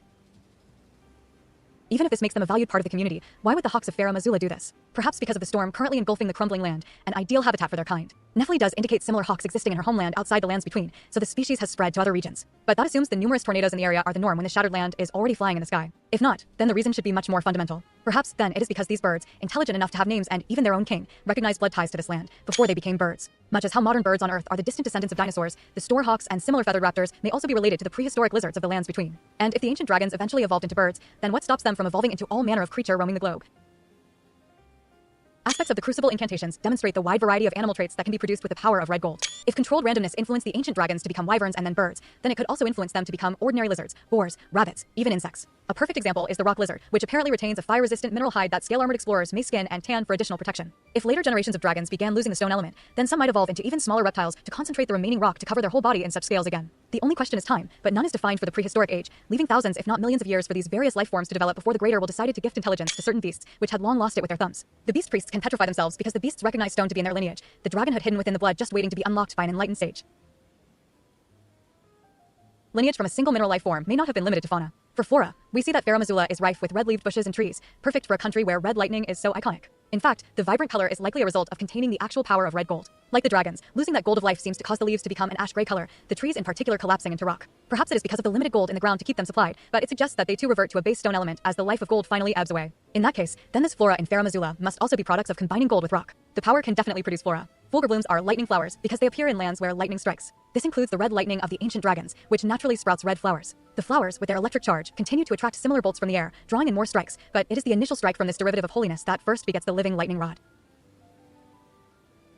Golden life encompasses both fauna and flora. This might be considered a low bar considering the ubiquity of flowers corresponding to certain elements. Wherever there is a long-standing pool or pond, there is almost invariably blue flowers growing on the water bank. Still, spawning trees is perfectly within the Elden Ring's capabilities. When we come to recollect our runes left behind after death, we see that they have sprouted a phantom seedling, soon to become a full tree if left alone. If a collection of runes can form a tree when left to their own devices, then what about a collection of great runes? A great tree, or perhaps a great forest of trees? In short, the Elden Ring's invasion of the earth may have formed not just a bunch of beasts, but also trees, which evolved into bushes and other plants of a similar nature. What then, once again, stops those plants from continuing to evolve, becoming the diverse plant kingdom we see today, no longer reliant on a heavy dose of red gold to maintain form? Farum Azula did recognize the floral association to their Holy of Holies. A common motif to Farum architecture is the image of a blossoming flower at the center of a circle of flowers in a complex mosaic. While this design is lifted directly from Dark Souls 3's Archdragon Peak, the symbol is likely more than just a callback to From Software's previous Dragon Temple. As we can witness on our journey, the same motif appears prominently in Marika's Erdtree Kingdom alongside other Elden Ring symbols and iconography. Both countries feature matching imagery despite their separate gods, presumably because it represents the shared element between both cultures, the ring. Just as the blossoming flower was a symbol for holy flame in Dark Souls, the same image signifies holy gold. In that case, the fact that a floral icon exists in the culture predating the Erdtree highlights the ancient association. This isn't the only example, even if it is the most notable. While common to just about any opulent building in the lands between, the floral motifs in Farum Azula specifically must serve as more than just generic detail. There is plenty of floral imagery juxtaposed with all the faunal figures and reliefs, beasts under a tree, beasts alongside plants, even sometimes just variations on the fleur-de-lis. They feature on walls, bridges, even gravestones. Some of the more iconic symbols have likewise been incorporated into the beastman's armor, especially the helmet. It isn't fauna that beasts primarily carry to represent their homeland on the battlefield, it is flora. The images simply can't be written off as accidental. Even Azula's god wears a flower branch in her statue's hair, common shorthand for some kind of nature association, especially for deities. Taken together, the country's queen was a mother to general wildlife, a goddess to all the earth, a true Gaia. If the Elden Ring's goal was to create life on Earth, then introducing both flora and fauna to stone, and then letting them freely evolve into complex ecosystems would accomplish that on its own. We do see that the wyverns spread out, unlike the ancient dragons. The flying dragons can be encountered in almost every region of the lands between, some adapting to their environment like the ice dragons, examples like Borealis mastering the freezing cold to channel the chills like flame for the standard type. Nothing would have prevented these dragons from continuing to sire descendants, which then gradually evolve into different creatures, and this migration and evolution need not even be limited to the lands between. It is possible that the wyverns flew to the places beyond between before adapting to those habitats. Elden Ring. Nitrain introduces Adele, a wyvern who evolved bizarre physiology in its isolation on an island. Plants, meanwhile, naturally grow and spread, with seeds able to cross oceans to reach land on the other side, as we see with one of our potential keepsakes. Whether this process took hundreds, thousands, or even millions of years like on Earth, it provides a clear point of connection between beasts and the ancient dragons. The common ancestor seems to have stayed put in the Farum Azula area, perhaps in keeping with their nature of unchanging stone. It was their descendants, lacking eternity, who felt the urge to set out into uncharted lands and pursue the chaos to its logical conclusion. If any of the ancients joined them, they were apparently the exception. Nitrain features Caligo, a prehistoric dragon who uses fog to hide on snowy mountain peaks and observe the world from on high. The rest fought amongst themselves for dominion of the territory, establishing the Dragon King who would become Elden Lord with the arrival of the Newman. By this point, enough beasts possessed the intelligence to recognize an evolutionary link between themselves and the ancient dragons, creating the foundation for their veneration in Farum Azula. Bridging the gap in the generations may have been divine revelation, in fact. Of course, even if the god's mission was to bring the dragons and beasts together into her kingdom, she also must concern herself with her own generations. More common than any other icon in Azula architecture, we see figures of a human king and queen. While these statues are assets reused from Bloodborne and served as placeholders for Dark Souls 3, they are still the most prominent symbol throughout the entire area, far too numerous and large to be overlooked. In that case, who do they represent? The obvious identity to the queen is the Newman goddess, arguably the most important figure in Farum religion. It then logically follows that the king be her consort, Placidusax. At first glance, this might seem only justifiable on purely symbolic grounds, a way to capture both of the royal couple as more similar despite being different species. However, the idea of a human king in the beast capital isn't so absurd. Ancient dragons demonstrate the ability to polymorph into human form. It is human by the loosest definition, Florisax confirming that their appearance still very much resembles a dragon. If we are to be more precise, the draconic form looks to have simply been condensed into human size and proportions, with apparently changes to minor elements like vocal cords so they can properly speak human language. No dragon speaks otherwise. This normally isn't a permanent change, as we encounter Lanciax as a dragon despite the description to her glaive incantation affirming that she has previously adopted the human shape. That being the case, this too might be thanks to the ancient dragon's immense red gold power. Aspects of the Crucible incantations allow for momentary generation or transformation of body parts into other animal traits, so a full body morphing into human shape is feasible. The ancient dragons might be in the unique position to become something humanesque, Placidusax included. The fact that the Dragon King could adopt a human guise for better interacting with his queen set the stage for deeper relations. Divinity or no, a king and queen are still man and woman. While Placidusax's statue is based on the marble figure of the warrior King Charlemagne in Versailles, the queen's statue is based on the Virgin of Paris, holding the infant Christ. At minimum, this image of a queen with her child, the son of God, conveys Azula's goddess as rearing children in the kingdom. Assuming that there was even a modicum of affection between the two of them, this doesn't come as a surprise. In fact, one of our appearance options is Draconian, the dragon face alluding to our rock skin as a people related to ancient dragons. This bloodline is very much skin deep, as Draconians are mostly short-lived, nowhere near the same eternity as those covered in stone scales. Still, the existence ancient dragon folk is telling. Either there are a number of ancients in the wider world having relations with humans, or certain lineages have preserved ancestral traits going back to prehistoric times. Put simply, the Elden Lord and his god may be responsible for the first Draconians, something celebrated in Farum Azula from the iconography. This would promote more relations between their fellow dragons and Newman, leading to a litter of more Draconians. This may well mark the birth of the human race as a whole. The Newman face is another option for character creation, this appearance's description noting their universal long lives yet very rare births.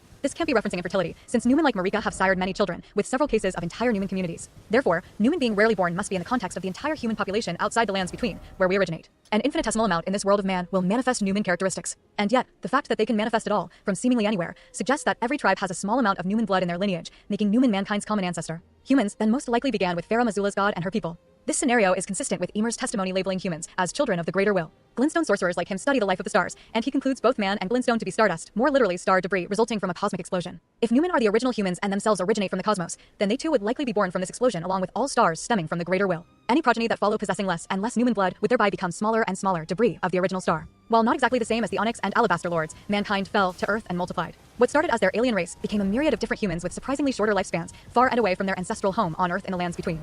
Like with the wyverns, it is easy to see how the various races of man spread across the globe. The first offspring of Newman and ancient dragons might have been more dragon-like, potentially even just dragons. But eventually, some children would skew more Newman, traits which would be reinforced as subsequent generations shared relations with each other. Eventually, most would lose that draconian appearance as the species multiplied, though their Newman blood was also beginning to thin over time on Earth. Not every human hankered to remain in Farum Azula, so they set off for new lands, where they continued to change in adapting to their specific environment and other factors. Isolated tribes like our loner clan bearing a solitary face is just one example, reclusion allowing them to preserve ancient traditions and arts, which are now considered heresy. Insular lineages can therefore be incredibly old, allowing Newman blood to be buried under generations of idiosyncratic traits reinforced by endogamy. The result is a wide variety of man, most probably forgetting their Newman origin. Not every man chose to leave, however. We see that to this day, humans patrol the halls of the Dragon Temple on Farum Azula's behalf, namely the Banished Knights. Both they and the exile soldiers under them exhibit dark skin similar to Draconians, though this may be just to appear shadowy under the helm or hood. What is certain is that they stand in solidarity with the ancient dragons and beasts. The draconic form often crowns the Banished Knight helm as a head crest, and they decorate their right pauldron with a similarly draconic horn. The knights in Farum Azula are only missing theirs because they wrap their entire heads and shoulder in scarves. Weaved into those dark red stoles are the image of a beast, the same depicted on their shields. While a more flamboyant design, the pose and overall form resemble the beast crest symbolizing Sirach,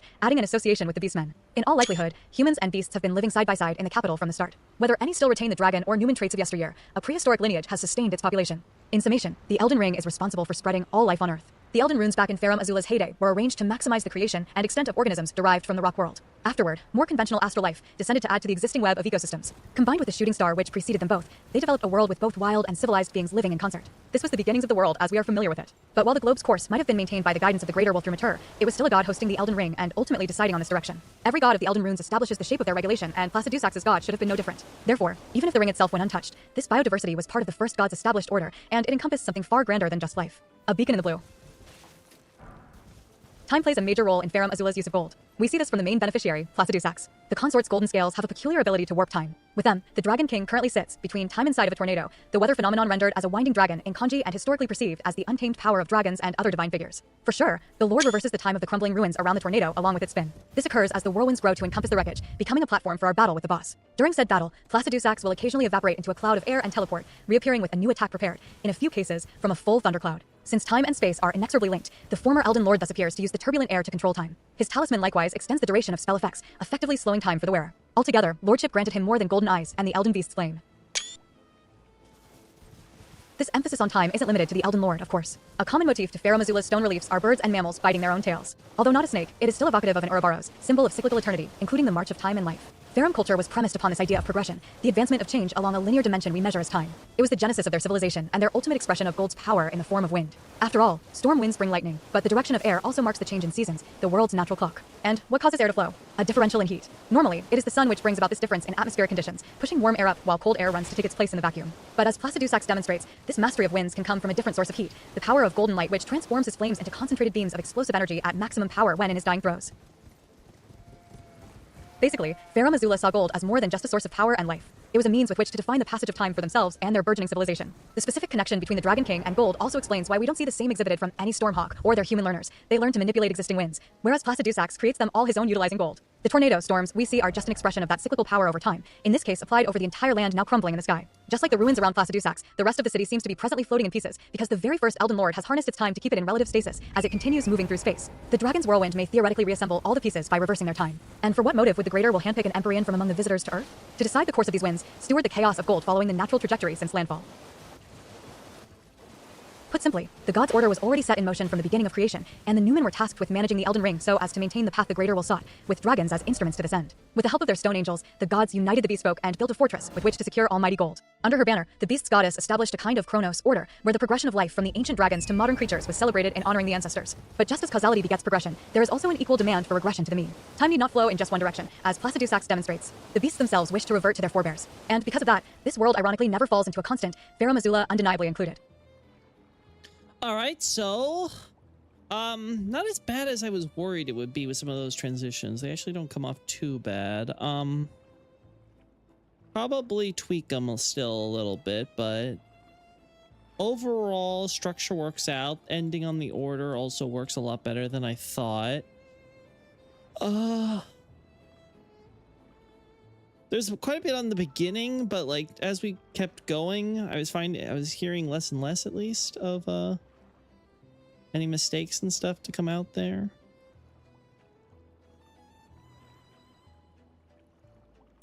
So I think with that in mind,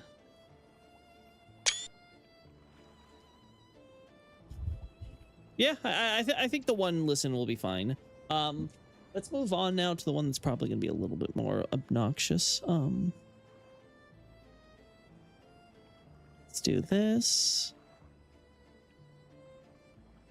Let's move on to my pal Godwin, because that's another one. This one hasn't had, like, I've combined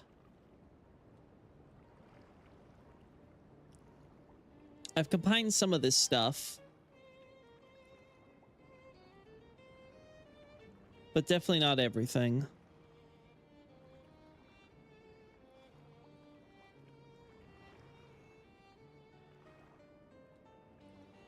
Yeah. Oh. See if I can quickly. Sure, we'll just call that.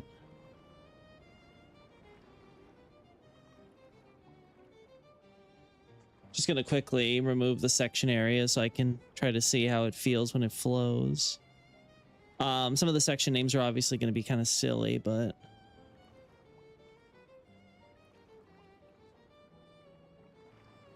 Yeah, okay. Cool. Cool. Okay.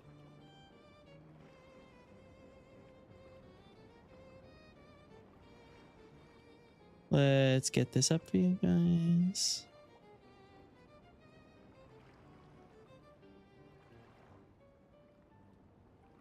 There we go. All right, see you, Night Scout.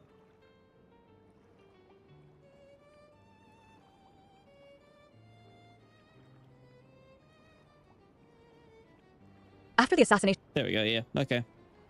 All right, so now we get into our wonderful Prince of Death. So let's see how this one comes off. After the assassination of Godwin, his body was inevitably prepared for Erdtree burial. We see the corpse laid to rest in the deep root depths beneath Leyndell, nestled above the nameless Eternal City. The body remains exposed, without even the hint of a tomb complex, so no time was devoted to construction. Even so, the presence of so many gargoyles and crucible knights in the area indicate that many were stationed underground, presumably to protect the body. Siluria doubtless wouldn't complain when it brought her that much closer to her beloved tree, though it is still curious why nothing was constructed if disturbing the dead was a concern. Perhaps this speaks to Marika's mental state. After losing the most prominent prince of the era along with so many other children, the mother may have been too exhausted emotionally to care for ceremony. She wanted her golden boy returned to the Erdtree as soon as possible, and that was final. It would explain why he was placed as close to the core of the root network as possible, and it only took a garrison in the city to keep visitors out. Indeed, Godwin's funeral was sure to be a momentous occasion.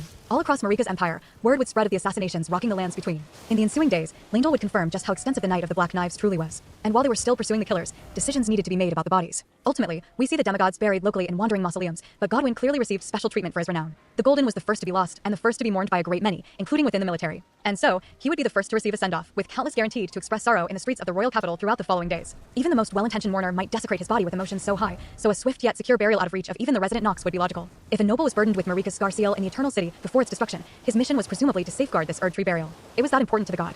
Of course, this ignores the fact that Godwin, like all the assassinated demigods, was soulless. There was nothing for the Erdtree's roots to assimilate, making any burial a pointless affair. Even if the Great Tree did one day take the Golden's body, there was no golden life to recycle. This makes the decision to bury Marika's son Yeah, just to clarify, Xavier, I saw your statement earlier. You don't have to repost it. peculiar, to say the least. It is also unlikely that anyone in her kingdom was unaware of his state. The Rune of Death was stolen from Malekith and then used to kill her children. The deaths of their souls was a foregone conclusion. Surely, everyone handling the body knew this, hence why none of the other victims seem to have received their own Erdtree burial. It may just be a grieving mother in denial, Godwin's simple Erdtree burial reflecting the desperation to salvage something left of his essence. However, this ignores another factor for the Eternal Queen to consider. Godwin's back was marred by a curse mark, the form of a centipede engraved into his soulless husk. This already draws attention when it is absent from the other victims, but Roger implies that the existence of two centipedes forming a complete wheel is common knowledge. Apparently, the sorcerer's research indicated that another body should possess the other half of the wheel, which he identifies as Runny after discovering her part in the plot. This means that people familiar with curses were able to recognize how the centipede mark was actually split between bodies well before the present era. It may have been impossible for them to identify the purpose or owner of the other curse mark, but Leyndell with all of its priests couldn't just ignore the brand either. Someone cursed Godwin beyond a simple demise by destined death. And from that perspective, something needed to be done to lift it. In short, burying Godwin might have been less about saving his soul as much as cleansing his body with the Erdtree's blessing. Seeing how he was already defiled beyond measure, it was important to lay him to rest before any further damage might be done by this unprecedented curse. The Golden Prince may never return his gold to the tree, but he could at least be honored with a burial worthy of his contribution to the Golden Order. His wet nurse further alludes to him becoming a martyr, standing as testament to life's triumph over destined death. That would also give Marika some peace of mind, even if it didn't amount to much. Just as well, a curse by the Rune of Death was still a form of that same rune. Shouldn't that power return to the tree the same as the soul? And so, the body was fortified against desecration and left to be absorbed into the roots as consolation. The desperate hope would be that the shadow curse would drown in golden grace. Only, that wasn't how circumstances played out. Godwin corrupts the Erdtree roots. Rather than return to the Elden Ring or circulate through the arboreal system it was piloting, the Rune of Death corrupted the root network. Root Resin notes how the great tree roots once connected to the Erdtree in its description, and we can see why this is no longer the case from the state of deep root depths. Although roots are still growing there and throughout the depths of Altus Plateau, many at the bottom have turned white and defoliated, which is a common symptom of disease in trees. Their affliction becomes obvious when compared to the offshoot branches on these roots yet to succumb, each retaining their brown bark and yellow leaves. This isn't healthy and the infection is spreading. Many other deep roots are whitening to varying degrees, larger ones occasionally breaking apart. Even those superficially healthy are sprouting white branches. Not even the largest roots directly beneath the Erdtree's trunk have avoided infection. The hub of the root network can hardly be receiving the dead assimilated from the various graveyards when the relays are this dysfunctional.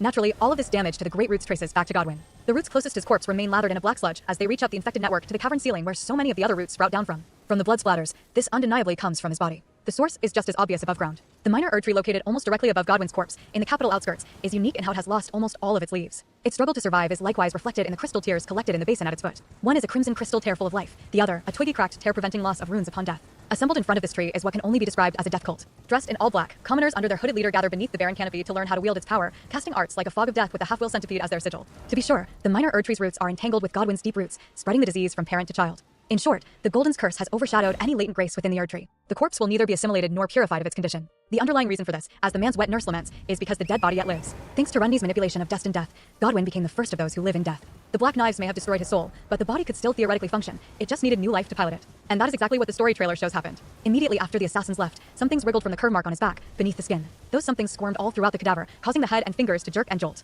Finally, they enter the eye just before it reopens, the demigod's once golden pupils now bi and large blackened. The curse produced entities which infested the fresh corpse, the power of death effectively replacing his soul to return it to life. As to what this new life piloting the body is, in the trailer, we see Godwin cry a maggoty mucus, and in the current day, the corpse has entire tendrils of maggots springing out of the body and surrounding black tar. These maggots appear to mature into the flies buzzing around the golden, their wings sticking out amongst the stringy clumps of larvae. These are the same tendrils which impale us when we finally succumb to the death status ailment, normally accumulated from a mere fog. Like how maggots eat into corpse flesh to mature, these worms eat away at the life force to become flies, and are presumably themselves born from death eating away the same. And much as how maggots in corpses were historically attributed to spontaneous generation, Godwin's cursed cadaver has become a self-sufficient breeding ground for similar fly spawn. The insects born of the centipede brand permeate his physical essence inside and out, becoming the force killing and then animating his corpse. There is some irony in the power of death producing life, but it is arguably because of the nature to the Golden Order. If Marika oriented the Elden Ring toward overflowing life, then it is only natural for life to fill every gap. While a shadow, the rune of death is still a rune, replete with that golden life energy. Even removed from the order, it isn't odd that its power automatically reacts to the opening left by its own power, creating life of a death nature. Normally, this wouldn't occur, since death kills body and soul. But because of Runny's curse, there was a loophole. This is why Roger considers living in death to touch upon a flaw of the Golden Order, a gray zone in the rules because no one, least of all Marika, could conceive of such a niche scenario when formulating her order. The result is soulless Godwin nonetheless returning to life, only in body fueled by death and its spawn. It was seeing these symptoms of life and death which assuredly prompted Godwin's hasty burial. The royal court couldn't have possibly comprehended exactly what they were witnessing in this unprecedented scenario, but they assuredly made the connection to the curse and immediately worked to cover it up. The Golden was given a prime platform to return to the tree, and everyone was kept away so they wouldn't see what had become of him. Never could they imagine what hooking it up to the deep roots would do long term. In the time since, Godwin has transformed into a gargantuan monstrosity. Legs merged into a fishtail, arms grew fins along their lengths, shoulders dislocated to match spider crabs, head twisted around into a clamshell, eyes adding a third mirroring triops shrimp. Resembling more some twisted mermaid, the only element left of Godwin are his golden locks and attire from the night of his assassination. All the while gaining the traits of various sea creatures, the demigod began expanding his essence to the Great Root Network, and nothing has been able to stop him. Living dead rise. The rune of death dispersed throughout the roots has sprouted back up in the form of Deathroot. Whether because of the Erdtree's influence or just because it is the most natural expression of death's power in the circumstance, this phenomenon has occurred consistently across the lands between, proliferating like a weed. In many cases, we see the spread of Deathroot reach the surface either above ground or in catacombs, forming large clumps of growth. Visible or not, however, its presence can be felt by those touched by it. This mainly refers to skeletons, bones reconstituting into familiar form despite the lack of flesh to hold them together. Outside of catacombs, we see the black tar infesting the body, proof of the root exerting power over them. And regardless, a spiritual energy exists to drag the bones into place. These may not be the only form the living dead may take, as seen with Godwin and Elden Ring. Nitrain later introduces an organization of their kind able to pass off as human, but they are most common, in light of death's long history in the lands between. Granted, the appearance of those who live in death in itself is irregular. Although they do have a tendency to cluster, such as in the Landel area, it is ultimately random where the curse will infect the great roots. There doesn't even need to be a graveyard in the vicinity for the dead to rise, as we see Deathroot touch the skeletons washed up on Limgrave's western shore with the debris from their presumed shipwreck. If the great roots pass through the area, there is a chance of the curse spreading. And once it does, it digs in. Like Godwin, those touched by death are rendered soulless and can no longer return to the Erdtree, but in its place, they receive eternity. When defeated, the skeleton immediately begins to revive, bones returning to the torso burning with spiritual energy. The living dead are exceptionally robust unless killed in the cradle, and their lifespans aren't subject to mortal limitations. Mermaids in Japanese legend are known to grant immortality to those who ingest their flesh, and Death's mermaid certainly shares a piece of himself to give the dead new and enduring life. Indeed, it is because Godwin and Death have become one that we see his black eyes manifest in the ooze behind him. This won't remain limited to just eyes either. Alongside the maggots grow tendrils with fins like his own. Those eyes can likewise result in full faces, as demonstrated by the cyst acquired after defeating a rune bear in the deep root depths. Gyusu is an archaic term for severe skin diseases, the macrocysts manifesting karmic retribution for misdeeds in a previous life according to Buddhism. Godwin's only misdeed was allowing himself to die cursed, of course. But still, this festering pustule with the odor of fish undeniably shares his current features, down to the dulled golden hair. It is without a doubt the consequence of the golden living in death. Moreover, growths of Deathroot elsewhere have manifest his eyes and finned tendrils. And in certain areas, Godwin's veritable face has emerged to replace the great roots of the underground graveyard, his other selves separate from the main body per various item descriptions.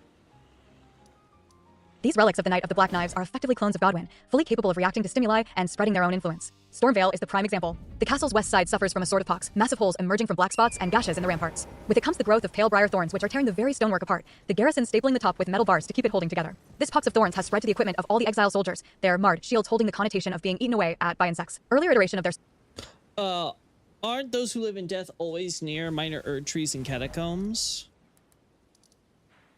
They rise here. Where's the minor Erdtree or catacomb? Like, they rise right here in the middle of the gate town. They also rise here in, No, wait, sorry. They don't rise here at the graveyard over here. Yeah, so it's literally just here in Gate Town. So no, there isn't a pattern.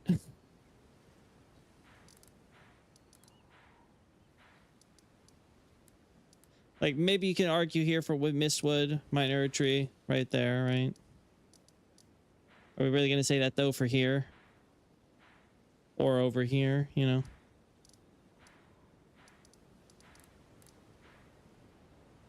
So, yeah. Not saying that catacombs aren't, of course, a good candidate for why there may be some in the vicinity, right? Like, obviously, you get closer to Murkwater, the more it's justifiable for those who live in death you see here. Right? But, like, for example, would the answer to this be, oh, there's a catacomb here, but there's no those who live in death or anything like that? Like, you can argue just starting maybe in the Fringe Folk hero's grave. So yeah, I just don't think it's reliable. That's not a reliable metric. Anyway, back to it. Also, where's my BGM? Where's my BGM? Where's my Princess Waltz fantasy classical music? There we go. Now, back to the curse of death. Bodied gauntlets and Greaves descriptions even made the direct comparison of their crumbling state to bugs. This might have killed some of Stormvile's best based on their ghosts haunting the Fringe Folk hero's grave. Rumors around the castle apparently infer that these thorns emerged from deep down below. And down in the catacomb on that west side, Godwyn's face spreads the largest vines like a jellyfish or nautilus. Some fans question this appearance of briar thorns, since they aren't closely related to death. However, we see that the tendrils of maggots do resemble briar vines, with the fly wings as the thorns. And when investigating the face in Stormvale, Roger is impaled by these maggot briars, so Godwyn's other self is certainly capable of producing them. The pale briars are thus probably intended as a stand-in for the maggoty vines eating away at the castle. In that case, the inconsistency in the model is probably because of cut content. Briars are the Erdtree Kingdom's way of marking criminals. After all, it is fitting that the penal colonists be covered in thorns. It may be tied to a curse, which would supposedly manifest if they exposed their faces beneath their dark red hoods or cut descriptions of their equipment. The idea was so universal, we see the pox model on the soldiers' armaments used in every instance, with or without Deathroot in the area. Put another way, the developers lacked the time or resources to radically change the models after scrapping the original concept, hence the inconsistent briars. Continuity aside, the pale briars do possess a similar effect to Deathroot, with skeletons rising from the graveyards both in front of and behind the castle on that west side. This corresponds with the pox of briars extending around the back of the castle and up the Chapel of Anticipation across the sea. Clearly, the Deathroot which produced a second Godwyn seems to infect all roots in the zone, with that living dead face as the focal point of the spread. Death can also definitely affect the non-living as well as the dead. Several villages lie in ruins for being located too close to the infested graves, growths covering the buildings. One of the demigod's allies, FIA, similarly hands over a dagger crumbling to pieces due to the black gashes. Even water turns milky white in its presence at Summonwater Village, Wyndham, Liurnia's southeastern graveyards, and the nameless Eternal City, around Godwyn and the black, finned, or maggot tendrils weaving through the... Sorry, I can't get over that. FIA? Fia? You can't pronounce Fia? Huh? I don't get it. Earth, it hues purple. In short, Stormvile's situation is neither unprecedented nor uncommon, even if the shape of its specific thorns is atypical.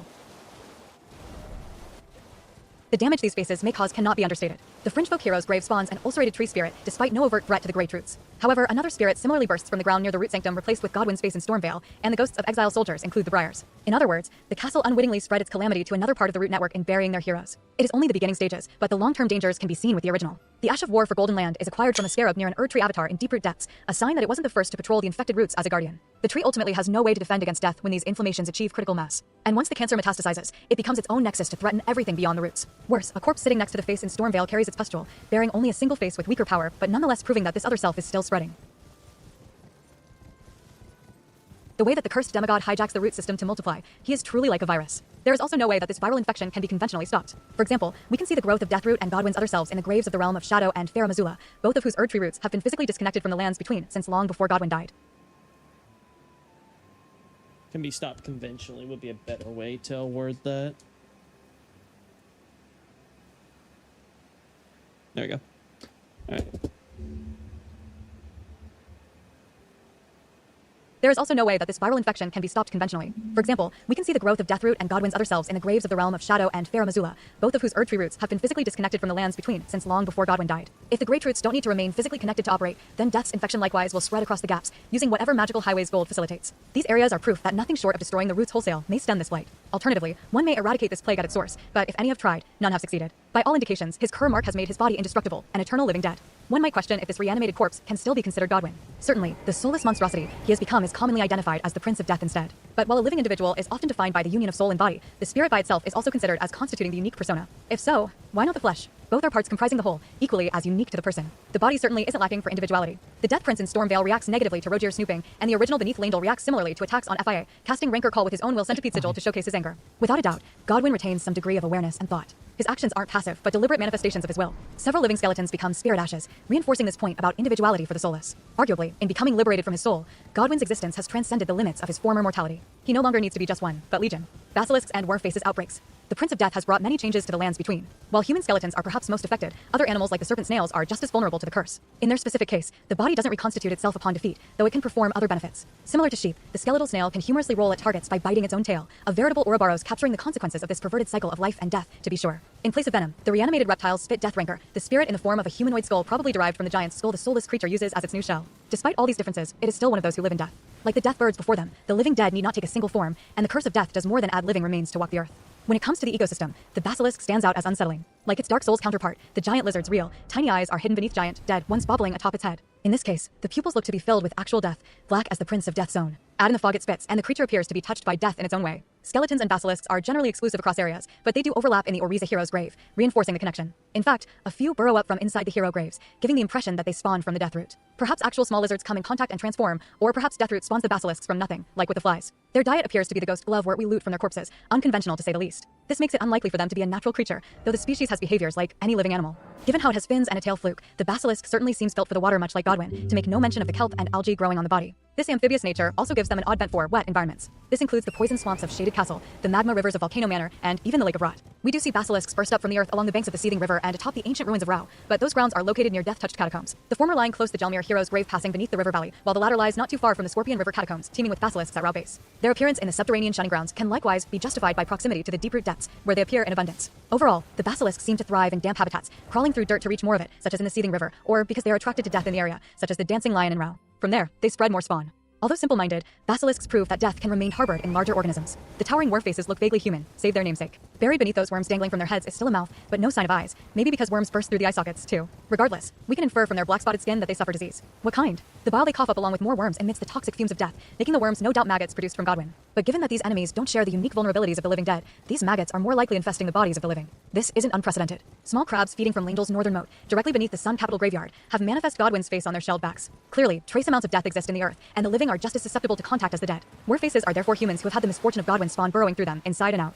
As to how this has occurred, that depends on the location. Our earliest possible encounter is in the Bower of Bounty, Wormfaces roaming or loitering especially around the Woodfalk ruins. Site W, the green cloaks with golden floral patterns, which many wear in a vain attempt to hide their affliction, betray them as the locals, which is conducive with the talisman they carry. The sacrificial twig is a small branch of the Erd tree pruned back during the time before Radagon. Like the twiggy cracked tear, the talisman acts as a protective charm, keeping runes on our person through death at the cost of the delicate twig. It is a reminder of a more romantic age gone too soon for Marika's subjects, some sentimental knights still keeping one in storage at their encampment. It is also easy to imagine the community settling beneath the minor Erd tree in the dying days of the Crucible, holding onto these charms in a prayer to retain some of that.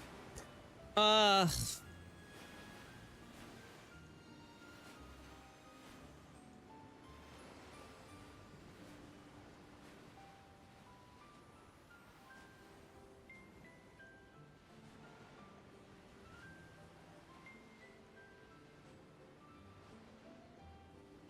might remove that because I think that might actually be better for Tarnished Heroes, because it seems to function a lot like what's it called? How do I put that? It seems to function the same way that Velka's Rings of Sacrifice function, where it has an effect that basically negates the quote-unquote downsides of dying, without, you know, actually preventing you from dying, because that would completely break the game. So it seems to therefore kind of allude to the idea that to being like, yeah, with this you can use the twig to deny your death, and then the twig will die, quote unquote, in your place, right? Which is very obviously very similar to, of course, how the Rings of Sacrifice function, but also kind of draws a parallel between the Tarnished and Undead in Dark Souls, which I think is very much intentional in that regard, where they don't actually respawn at grace points. We just have the similar death stuff we see. There we go. That's a good one. And so I don't know if I like, this is a good example to have it here, because it's like, oh, the soldiers, they're, you know, the soldiers are examples of, you know, using this as a tool. So, the House of Protective Charm. I think because we're making comparison to the Twiggy Crack tier and making a comparison in relation to the death stuff, I think it's fair. So yeah, I think that's the only part that I don't like about this. Anyway, moving on. It is also easy to imagine the community settling beneath the minor Erd tree in the dying days of the Crucible, holding onto these charms in a prayer to retain some of that historic gold being drained away, especially when the worm faces are resistant to holiness. Therefore, the entire population of Site W has been infected by Godwin's worms. We may later encounter more worm faces in Fair Missoula, seemingly expelled from the crumbling city by how they loiter in obscurity outside the mausoleum walls. The ornate wraps and medallions covering these enemies do bring the beastmen to mind, leaving the impression that these were the capital's human residents once upon a time. If so, then it is only natural to force them so far from town to save any other survivors. And as we continue to explore the ruins, we come across numerous beastmen among the living dead, especially in the residential streets. Sections of the catacombs underneath the town have likewise been overtaken by Deathroot, even as warriors patrol the halls. This makes it all the more likely for survivors to contract the illness of maggots, prompting their expulsion before the worms spread. If so, then Deathroot should be a viable medium for transmission. And yet, Site W's graveyard shows no signs, so how did the maggots reach the isolated community down in the gorge? The answer is by accident. Amidst the worm faces in Site W and the nearby pond crawl giant slugs. Unlike in other areas, these slugs have their eye stalks replaced by worms, meaning that they are suffering from the same infestation. But who was afflicted first? As corpse feeders, slugs are infamous carriers of parasites, which is why we see the vermin always have maggots sticking to their coat of mucus. In this case, they have also picked up the maggots spawned from Godwin, which can certainly be considered parasitic by how the worm faces suffer. In all likelihood, then, they were the vector of transmission for the citizens of Site W, vermin carrying a disease the same as rats with a frenzied flame. The slugs doubtless proliferated because of the wood's particularly humid environment, the constant fog turning the gorge into a damp paradise for slugs to multiply. The only question then is how this invasive pest found its way to the forest with death's maggots in tow. The forest spanning Great Bridge has collapsed with sections half buried in the gorge. This was more recent, as we find a coffin carriage among the rubble on the south side near the minor Erd tree. Several Angel soldiers have been stranded atop or beneath this broken section, the latter ambushing passing war faces to survive. Apparently, one of the convoy...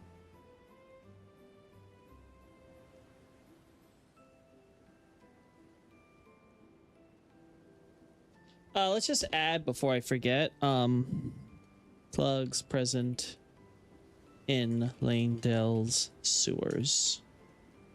I don't know if I don't remember at least if I mentioned the slug specifically in the sewers before, but I think it's worth pointing out that, you know, we find them in the moats, and we also find them in the actual, in a more abundance in the sewer system, where they may drain out from the moat or drain into the moat, or, you know, either or, right?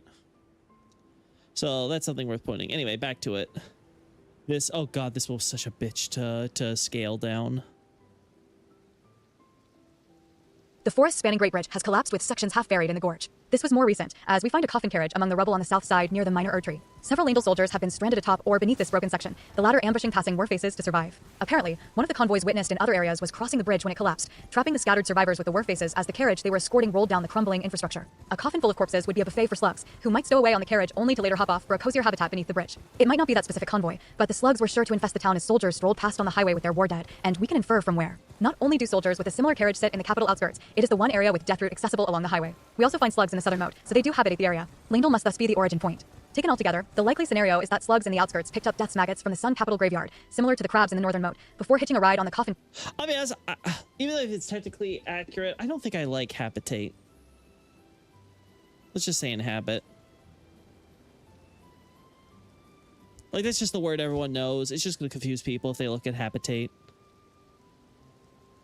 Taken altogether, the likely scenario is that slugs in the outskirts picked up death's maggots from the Sun Capital graveyard, similar to the crabs in the northern moat, before hitching a ride on the coffin carriages setting out onto the highway. The mollusks then got off at the Bower of Bounty, began to multiply, and soon started spreading the worms to unsuspecting Site W, like any other invasive parasite carrier. By the time the village noticed the plague transforming in their midst, it was a full-fledged outbreak. Slugs present in Langdale's sewers. Some turn to their faith for solution. The Warface boss beneath the minor Erd tree rewards the Crimson Spill Crystal Tear and Speckled Heart tree. The former provides overflowing life, increasing maximum HP, countering death, while the latter cures all ailments, blotched like their pox. These drops of amber were ineffective, but it reveals how the tree reacted to the residents praying for salvation from their affliction. Their gold-tinged excrement likewise showcases that over-reliance on holiness has simply passed through without purging the parasites. Others try to escape this wormy pestilence, but the abbess betrays how Diminula worked to contain their obvious disease in the gorge. If the women on guard duty let anyone healthy pass, it was to capture them for their festival. With nothing but sticks to arm themselves with, Site W had no hope of breaking the blockade. The rest refusing to resist have suffered in quarantine, their homes falling to ruin as they became fearsome monsters. The largest among them has even killed their Erd tree's avatar, a scarab rolling up Golden Slam's ashes next door. While the war faces aren't yet widespread, it is easy to see how Deathroot can become another pandemic like the frenzied flame. Various factions retain large brutes among their soldiers, iconic from their pumpkin-shaped helmets.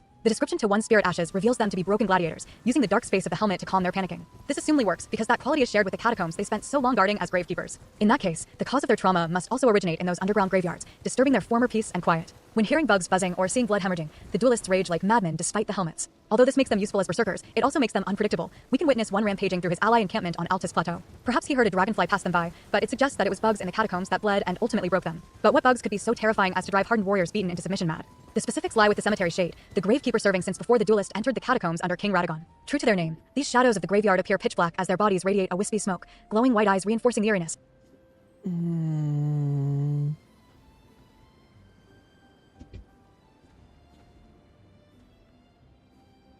Zip. Yeah, that's better.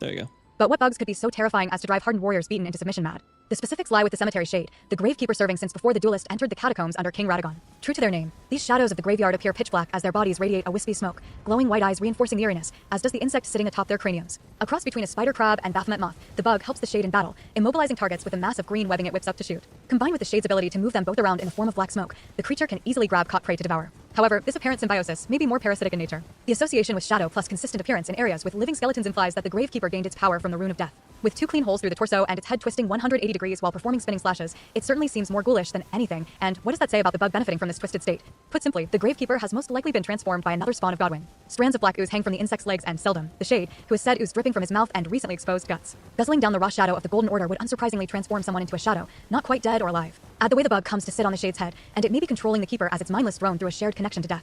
The mantis blades they dual wield add to this impression. The daggers gets their name from their extendable blade folding like a praying mantis arm. The mantis is commonly associated with both courage and merciless death in Japanese culture, especially when it involves challenging a much stronger opponent. This perfectly comports with its wielder facing the Prince of Death's influence head-on as the gravekeeper.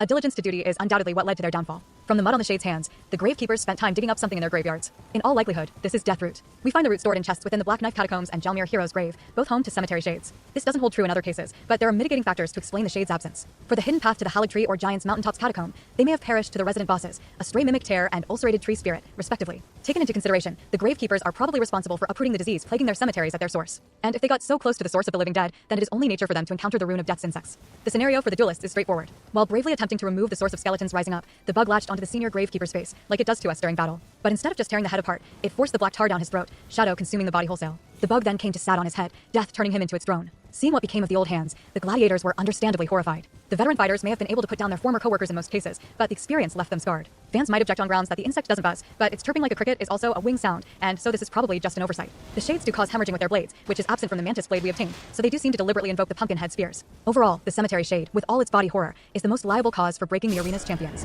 Unable to continue performing their gravekeeping duties without suffering a panic attack, it is no wonder that the madmen were taken out of the catacombs and made soldiers. However, this only applies to gladiators who remained at their post. The frenzied duelist is the boss encountered at the bottom of Jail Cave. Despite the name, the axe wielder fights exactly like his non-boss counterparts. He even performs the same theatrics before the fight. His supposed madness must therefore relate to why he is in the cave. If he is one of the gladiators broken by death, then it is possible for him to cowardly flee his catacomb. But because they seek the darkness of the underground for security, this runaway lunatic eventually sought refuge deep in a cave, where he has remained. He isn't alone either, since we can acquire other gladiator weapons in caverns, the venomous fong in the abandoned cave, and the coil shield in the volcano cave. They probably ended up dying to the resident scarlet rot and demi-humans, respectively, but it still suggests a number who lacked the bravery to stand firm against death. What this, of course, highlights is that the threat of Godwyn exists in more ways than bringing the dead back to life. Whatever the Prince of Death's intentions with spreading like a virus, his new nature makes him incompatible with the world of the living. As true of all entropy, death will slowly eat away at you. Desecration of the dead aside, society might have been able to ignore the curse if its victims were just their ancestors, minding their own business in graveyards. But with all life able to be victimized, through no consequence of their own, it is impossible to leave this development unanswered. It eats away at the dead, the living, even the non-living. All civilization in the lands between might come crumbling apart because Godwyn happened spreading to the roots underneath.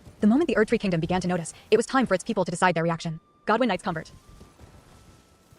Even though most find Godwyn and his works horrific by nature, there were inevitably those who looked at them only with curiosity. The Prince of Death's staff exists to cast death sorcery with part of Godwyn's essence, and it can be found in the ruins of the Deeproot Depths. Whether before or after the Eternal City fell, people began to see the cursed demigod's potential for power. And because death sorcery still requires faith, this naturally meant a renewed worship at the heart of the Kingdom of Life. The earliest converts were likely the Golden Zone personal guard. All the knights have found their way to the realm of shadow, pursuing Godwyn's other selves. One guards each of the 2 corpse faces hiding in the Fog Rift and Scorpion River catacombs, with another having already met his end fruitlessly searching the Darklight catacombs for more. We can presume that they had already searched the lands between, but failed to find any. The corpse in Stormvale probably had yet to manifest. And so, his royal guard left for hidden lands where Godwyn's influence can still be felt.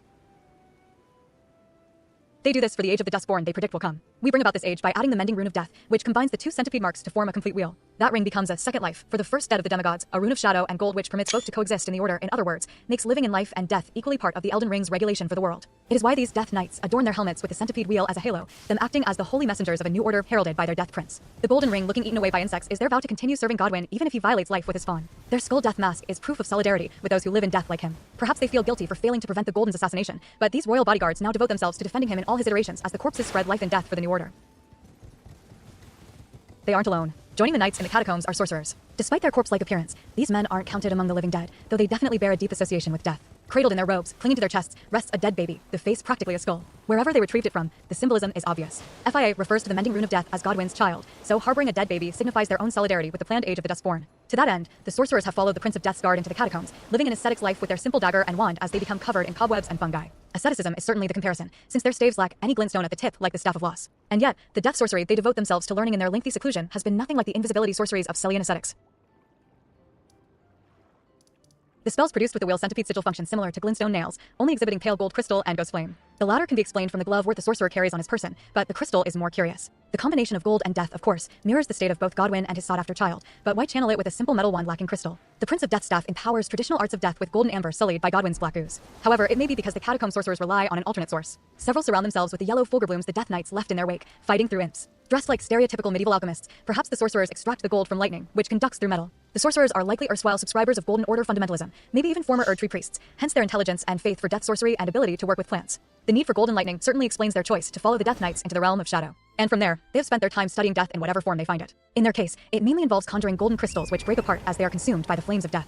However, there are also other points of study, like the basilisks. In the Scorpion River catacombs, traps have been set up, retrofitting an imp statue with a basilisk's head. This comes complete with eyes that project actual eyes of death, spreading the ailment to anything within the path of their vision, as the floating black messes patrol back and forth through the chambers. The local sorcerers are the only party with the interest and skill to create such a trap, and there are a handful of live basilisks in this specific catacomb to trigger an investigation. This study of death may also be why knights have learned how to channel the power flowing from their cloaks, even gathering it in the hand to drain life from those they grab, revitalizing them as they hope the other curse mark will for Godwyn.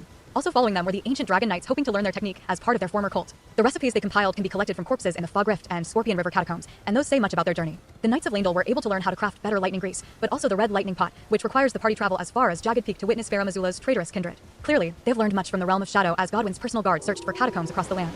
At the same time, they evidently care not for the Knights' new dedication to the Prince of Death, and would ironically meet their end in the catacombs. They were just along for the ride, the Golden's bodyguard perhaps hoping to convert them from the experience, or just sympathetic to their fervent love for lightning. Although the Death Knights may have failed to turn more than priests to their cause, the cult of death has expanded on its own alongside Godwyn's influence. Besides the devotees meeting beneath the dead minor Erdtree, another group have retreated into the Black Knife catacombs. These townsfolk apparently studied how to burn the power of Deathroot, creating a black flame which they used to raise some of the dead. Unlike those touched by Deathroot, the skeletons burning with this death flame cannot be put to final rest until its source is snuffed out, in other words, until the necromancer holding the torch pole is killed. This invincible army seems to have been last straw for the gravekeepers. Already a cemetery shade sits with the Deathroot in the root sanctum, and then there is the owner of Rosu's axe, lying dead in a side chamber behind an imp statue seal. Failing to realize the infiltrators' intentions to help with the skeleton problem until they were too late, they were overwhelmed. The last backed into a corner and left to perish, while the cult took over the larger labyrinth. The two groups in black are clearly separate sects, one wearing hoods over the face and the other mere headbands. Much like Godwyn, his faith has been decentralized, with common people across vast distances independently gathering together to study the mysteries of the Prince of Death. Skeletons rising from their graves alone piques random individuals' interest. The nomadic warrior's cookbook instructing how to craft rancor pots is looted from a corpse laying behind an imp statue seal in Tombs Ward catacombs. The nomad on the furthest fringes of the frontier thought he was safe to sate his curiosity for the old death heresy, retreating to the sealed chamber if things ever got too dangerous for his skills. What the warrior didn't realize was the skeleton already come to life inside, turning that sealed chamber into his own tomb. Slowly but surely, the death worship is seeing a revival in the lands between, brought on by Godwyn. The Tibia mariners are certainly thrilled with these developments, their boats heading to every corner of the lands between where the living dead appear. In all these instances, they seem to have harvested the local death root, planning to spread the power of death on their own terms. In the Prince of Death, they see a renewed rise to their prospects. The dead do always need someone to guide them on the path ahead, which the ferrymen are happy to facilitate. With the death root and their old ways of calling the dead, these spirits of Tibia have rallied the armies living in the shadow of order. Their actions aren't entirely detached from the emerging death cult, as Darien finds the Will Centipede seal in the Summonwater village, where a mariner roams free. Whether collaborating directly or simply complementing each other, the oarsmen and cultists work together to proliferate Deathroot. That said, none of it matters for the demigod's followers unless the age of the Dustborn officially comes to pass. Adherents of this cult to the Prince of Death consider the two curse marks to be stigmata, literally holy marks, which prelude the resurrection of the living dead savior. Until the other centipede mark is found, defending their prince's corpse takes top priority, but it's still the end goal. The benefits of Godwyn finding new life in a rune with which to return death to the Golden Order isn't as obvious for the living. The only immediate effects of the age we witness is downpour of rain and mist, with death's flies buzzing close to the ground. Besides increasing the spread of Godwyn's power, the major benefits appear to only be recognizing the living dead as valid within the regulation. In other words, proponents tend to be highly sympathetic to those with life of death through no fault of their own, whether it be Godwyn or the various dead dragged into his curse. When absent that personal stake or empathy for the living dead's plight, the pursuit of death becomes far more self-serving. A few Black Knife assassins have gravitated toward the underground graveyards, presumably to extract more power from destined death. One rests with a chest of deathroot in the death-touched catacombs, doubtless responsible for digging up the source of contact. Another sits exhausted in front of the sainted hero's grave, likely having finished a failed excursion in search for the same from that untouched graveyard. A third hides behind an illusory wall in the Black Knife Catacombs chapel, plainly choosing not to contend with the indomitable horde of skeletons and await a better opportunity despite earning the place its namesake. None of them demonstrate any affinity for the living dead or the cult springing up around them. They simply wishes to shore up their strength before recommitting to revenge on Marika, the reclusive catacombs providing these fugitives the perfect hideout. For them, death is just a tool, which only They simply wish. There we go. Back to it. For them, death is just a tool, which only widens the threat. Indeed, many who came to destined death as cultists might have started out as people with the ill intent to inflict its curse upon his fellow man. Others, like Rogier, might just possess the curiosity to approach the subject due to forces entirely unrelated. In either case, the result has been a wide variety of the living in the lands between seeking after the power. Eventually, the living dead and their supporters might even cross the Sea of Fog. In Night Rain, one such organization takes in and raises so-called centripetal science as disposable assassins. It may be gradual, but more and more will be brought into Godwin's orbit. Guaranteed to benefit from the Age of the Dustborn, they are sure it's so come. At least, that is the trajectory so long as nothing hinders the Prince of Death any further. Fundamentalists hunt living dead. The resurgence of death hasn't gone over well with Golden Order fundamentalists. Stringent adherents perceive living in death as another corruption of order.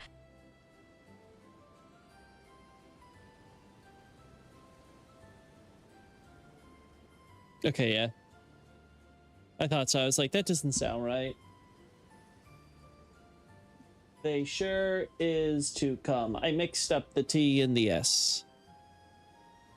To come. At least, that is the trajectory so long as nothing hinders the Prince of Death any further.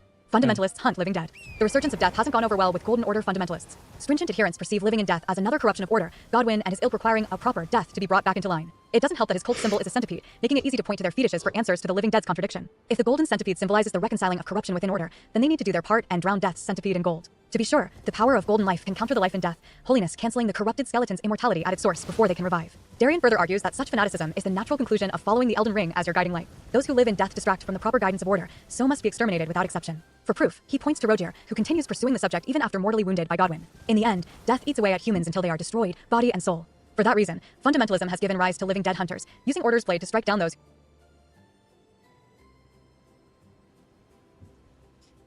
being mortally wounded. There we go.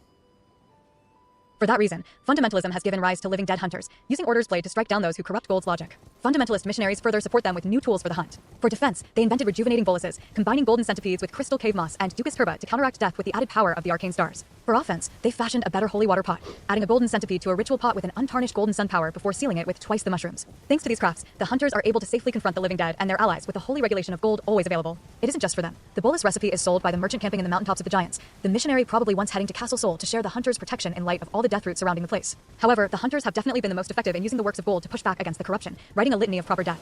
In the context of Erdtree religion, death's hunters think of themselves almost like gardeners. They pick deathroot like one would a weed, and Darian notes how death is running rampant, with the literal meaning of a vine spreading. Their job is to prune gold's Garden of Eden so that it remains paradise on earth for the living. If the lands between is the garden, the Erdtree is their tree of knowledge of good and evil, and those living in death are decidedly evil.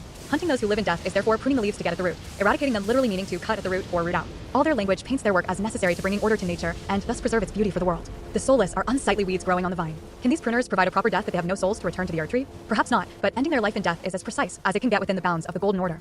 The Prince of Death at the heart of this defilement was therefore the ultimate prize to uproot. Once the Erdtree kingdom became aware of Deathroot, it was inevitable that they would trace it back to the cursed demigod unwisely embedded deep below the royal capital. Word may have even first come from his monitors stationed down there as the deep roots corruption spread. Surely everyone recognized the threat he posed when gravekeepers in the various catacombs reported similar incidents. But by that point, it seems that there was little the fundamentalists could do. When one is neither alive nor fully dead, it already isn't easy to kill, and Godwin has become a massive mass with the curse at his disposal. With how he and his other selves are willing to defend themselves, meddling with the body was also risky. And yet, stopping the Death Prince's plans for an Age of the Dustborn remains a worthy goal, so the hunters should have been concocting the possible means to purge the root of Deathroot. Ever since the destruction of the Eternal City, however, Lingdal's access to the deep root depths has been cut off. This hasn't stopped Death's hunters from pursuing it to the source. Normal firelight at the Siofra and Einsel wells contrast to the deep wells which use magic lighting. This suggests that non-sorcerers were making use of these routes to the rivers from Limgrave and Eastern Liurnia, and we do find golden centipedes lying around in these areas and beyond, signs of the hunters exploring eternal cities and more. Alongside the fetishes, we can loot gold smithing stone from corpses in Nokron, the Siofria River, Noxtella, the Einsel River, and even the Lake of Rot. Siofra and Nokron likewise retain golden runes for Altus citizens, whereas Nokron keeps those of Erdtree founders. The Lake of Rot has both. Then there are items like the Dragon Rune Priest and gold-picked foul feet found in Siofra, or the lightning-proof dried liver in the lake. One of Nokron's silver tears likewise mimic a troll with his golden sword, implying first-hand experience with them down there. Combined, these These details indicate a concerted presence of the Erd Tree faithful, humans and trolls, descending from the plateau to search the underground. The obvious reason for exploring is because members of Golden Order fundamentalism and ancient dragon cult both seek Godwyn. The latter might simply wish to extract the secrets of his golden lightning from him, but there is little doubt to the former's intent to purify his corruption. Finding the missionary's cookbook for sacred order pots in the Siofra aqueduct suggests as much. The parties in question did eventually climb all the way up to the Erd Tree's roots. Some of the gold smithing stone, plus a polar stone, might predate the Eternal City's destruction. The same for Altus Citizen and Erd Tree founder runes, several of which hide on corpses resting in the abandoned coffins for burying the nameless city's dead. However, the addition of holy grease, lightning great bolts, and the golden centipedes gives reason to believe in the hunting party's presence. Godwyn persists, of course, but so do the fundamentalists. So long as they can reach the body, they will investigate new ways to put the soulless monster to rest for good. And so long as he lives, the corpse of the Golden will continue fighting back with his newfound power. Theirs is a potentially endless struggle between life and death. Even so, those who love the Golden Order deem it necessary for a better world. They are removing the temptation of death for humanity's own good, after all. Fortisax battles Godwyn. Even as fundamentalists, we're looking... That one definitely needs to, I need to like go in, dig in, like read over and see if there's anything more, because that definitely feels like a little underwhelming as a finisher. Let's get into this one now. Even as fundamentalists were looking for new ways to reach the Prince of Death, others were combating his threat in their own ways. Fortisax has spent all his time battling the corruption from within Godwyn, us encountering the dragon in FIA's dreamscape as she lays with the corpse for the birth of the mending rune of death. As the demigod's corpse has a brain, it most certainly has a mind to dream, and it is that corrupted mind's continued activity that gives spirit to the first of the living dead. Therefore, rather than fruitlessly try and destroy the decentralized main body, Fortisax's efforts have gone to purging the curse from Godwyn's core. His friend's dedication is easy to understand. At his lowest moment at the Erd Tree's mercy, Godwyn extended a hand and saved his life. Now, the ancient dragon does the same, willing to throw everything away if it means freeing the body from this curse defiling what the Golden stood for. It is the ultimate proof of their lasting friendship. But despite the never-ending battle inside of Godwyn's soulless mind, it has yielded no victory for Fortisax. His stone scales have been mostly eaten away, exposing the gold beneath all the black tar now corrupting him. Maggot briars spring up across his whole body, including one eye. Even the golden lightning of Godwyn he casts has the unmistakable mark of death upon it, unleashing clouds wherever it strikes. Although the name, for Sax, evokes the Latin fortis meaning brave in line with a hero's friend, it also brings to mind the number 4, heavily associated with death in Japanese culture. In his current state, this boss has earned the epithet Death Dragon even as he remains resolute in stopping the Death Prince's progression. And yet, the cursed body in the dreamscape remains untouched, the sky maintaining an unsettling mix of black spots and eyes. The dragon is sacrificing everything for nothing. At best, he has slowed death, but its spread through Erd Tree roots continues unabated. His one hope is someone on the outside helps stem the tide. On that front, Malekith has stepped up to the plate. For his failure, the death of the demigods has retreated from the public eye, becoming a priest of crumbling Fair Missoula. It might seem odd that he chose to join a broken society, literally falling apart, especially as their enemy responsible for the country's current...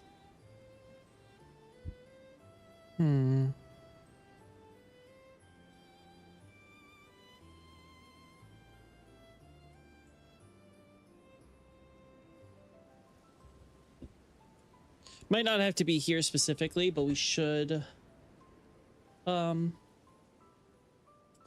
Possible reason for ancient dragon knights joining fundamentalists to put their priestess's brother down as another of the corrupted. There we go. Might want to highlight that point there. We gotta shoot old Yeller, chat. On that front, Malekith has stepped up to the plate. For his failure, the death of the demigods has retreated from the public eye, becoming a priest of crumbling Fair Missoula. It might seem odd that he chose to join a broken society, literally falling apart, especially as their enemy responsible for the country's current state. But there is some logic to the decision. As a beast priest, Malekith practices incantations which draw upon strength on top of requiring faith, disciplining the body as well as the mind. If the shadow vassal believes that his weakness is responsible for losing shards of his sword, then the answer is to hone his strength and faith, recall the basics to beasthood and civility. Rather than act a terrible beast too uncontrolled to avoid clever plots, Malekith restrains his wild instinct as a humble cleric, no longer jumping around with his absurd acrobatics that leave him open to such ploys. This is especially important since he no longer would have his sword to rely upon either. After the loss of destined death to the Black Knives, Malekith resolved never to let death be stolen again. The rune in his possession was sealed along with the sword inside his own body through a talisman bearing his crest, a red crystal at the center representing the hidden power. It is tied into the rope glove he wears as part of his priest attire, so it likely got its origin from there. The shadow beast went to Fair Missoula to contain the rune. With this method, he removes the possibility of someone stealing the sword, at least until he finds himself utterly forced to unleash it again in a mortal struggle. He can't keep them from taking it as a corpse, after all. Still, unless his life is threatened to that extent, the Sinkidia he wields in its place serves as a constant reminder to maintain discipline. And if the vassal beast was so dedicated to leaving his old life behind and start anew in their country, who were the struggling priests to judge? After helping him seal his sword, they rechristened Malekith as Godrick, or Grang, in obvious reference to the English grand like with Grandsax. As part of his new ascetic life, Godrick lives with constant thirst. This is because now that his sword is part of his body, red splotches staining the sealed hand, his senses have synchronized with the fragmented rune of death. It apparently feels its piece is missing and gravitates toward regaining the whole, leaving Godrick with that same emptiness in his gut. Fortunate for him, destined death also resonates with its disparate pieces which have coalesced in the form of Deathroot, allowing the beast to smell them out in the wider world. The priest has thus made it his mission to reclaim the lost fragments of death as a sort of penance for his sin of losing them in the first place. To that end, the sinner projects a body double to the beast temple in Kaled and cooperates with living dead hunters like Darien to feed him the Deathroot they collect. In exchange for their assistance, the beast gifts the clawmark seal and teaches his bestial incantations, even providing a stone eye infused with his essence to locate nearby root for them. However, such help is still unreliable, so he is looking for a replacement for Darien. One might question why Malekith doesn't collect the Death Root himself if it is so important to do quickly. The problem for the sinner is that he cannot go out and explore in his current condition. At times, Godrick succumbs to beasthood, attacking us unprompted even after helping feed him plenty of Death Root. As he himself acknowledges, he forgets his thirst and sin in this feral state and needs some sense knocked back into him before he can calm down. The underlying cause of this is his thirst, however. The claw marks on his seal, stone eye, and ground slashed by his incantations encapsulate Godrick's wrath and frustration, losing patience as he endures the pain of missing death.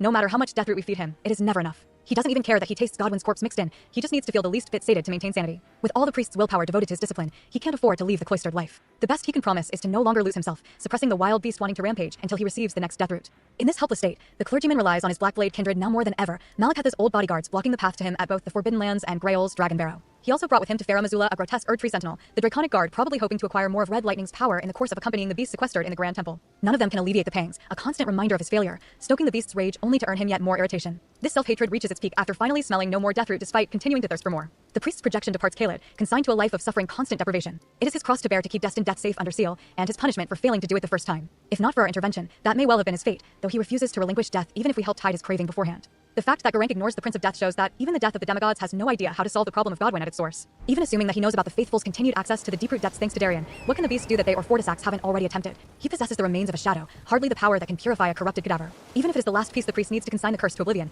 past experience tells him that he is better off just keeping the problem from becoming worse as the seal. He can't fathom what anyone would want to kill with destined death by this point, but neither can he apparently conceive of someone with the amount of gold to give the golden scion a proper death. Perhaps Marika would have possessed the power to exorcise her son with the proper preparations, but by the time the royal capital realized the full consequences of their demigod's curse, their god queen had already vanished. All right, proper.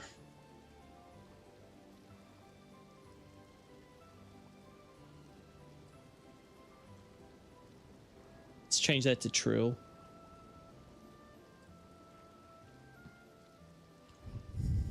Yeah, a bit more I was catching here.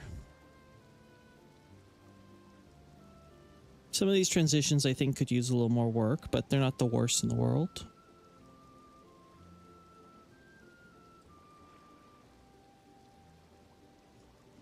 Like I said, some stuff I might want to save for a separate analysis in the future.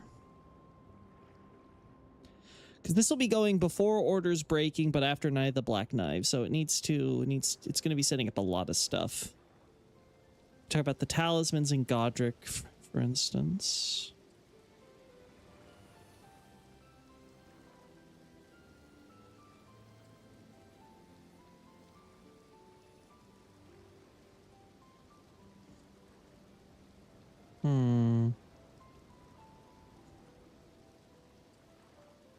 Yeah, there's a lot to process here. It didn't sound too bad though, going from topic to topic. Considering just how much is here.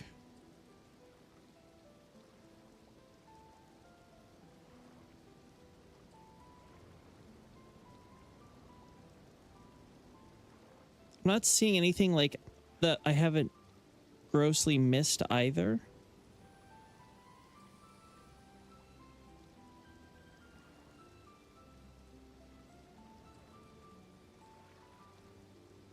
Like, Fia's better off being separated into her own thing because obviously her questline and everything in relation to Godwyn. Same thing with Darien and Darwyl or whatever his name is.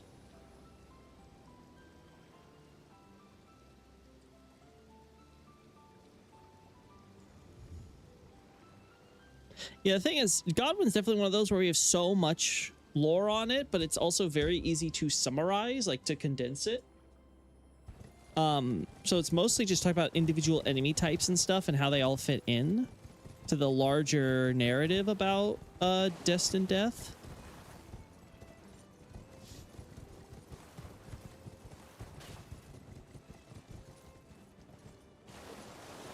Like, yeah, it's not really that complicated.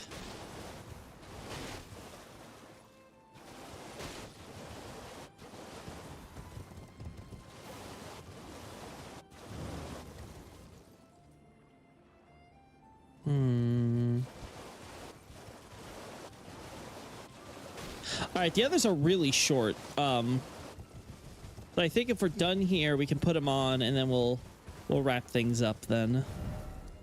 So I just want to give these two a listen just to make sure. Should be very easy for us, so 1 second.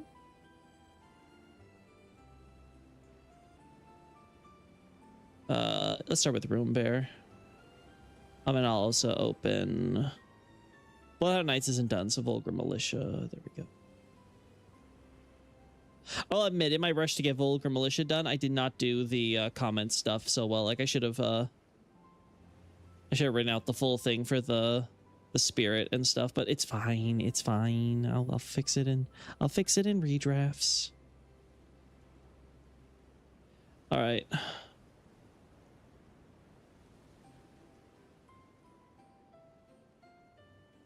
Hello?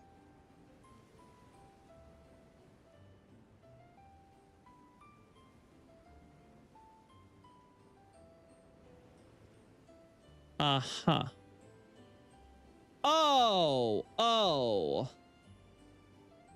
Oh, wrong thing. I'm an idiot. My bad.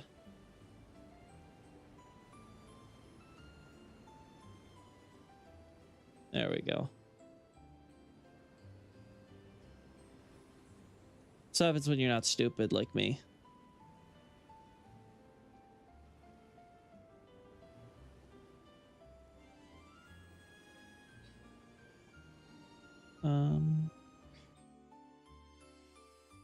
All right.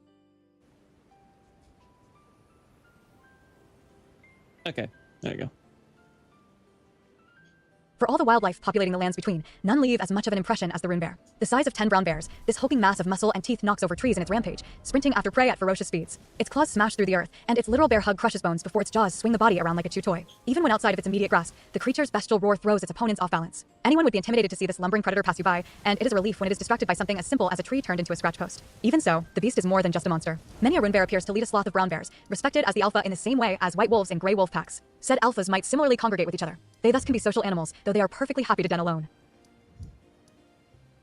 Earthbore Cave highlights this point, rats feasting on the scraps left by the one rune bear slumbering deeper within. It doesn't matter if it is animal or human, any who has the misfortune to stumble into its lair or get dragged back will be gnawed to the bones. Considering that brown bears are infamous for eating their prey alive, their cousins may present one of the gorier fates for travelers exploring the wild. At the same time, rune bears tend to keep to their own territory. Despite the number living in the Mistwood, it was only recently that its local village fell to ruin to one, which can be faulted on an inexperienced bear hunter's misused lore. So long as they have prey to tide over their appetite, they will keep to their own. But if any, like the demi-humans in the Mistwood, provoke their ire, they will be met with blind rage far outlasting them. One mama bear even lashes out at another tribe of demi-humans threatening its cub on Gelmir. They very much are just bigger brown bears.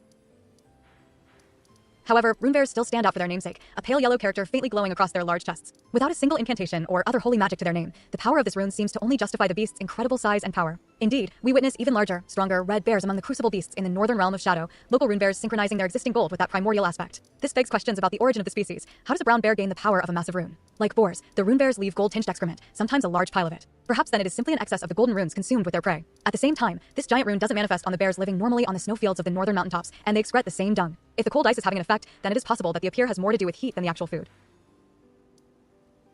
On that front, there is one other oddity about them. Close inspection reveals that the rune bear has draconic eyes, the slit pupils unlike any other mammal. This draws immediate... If cold ice is having an effect, then it's possible that the appear... Yeah, that's what I thought.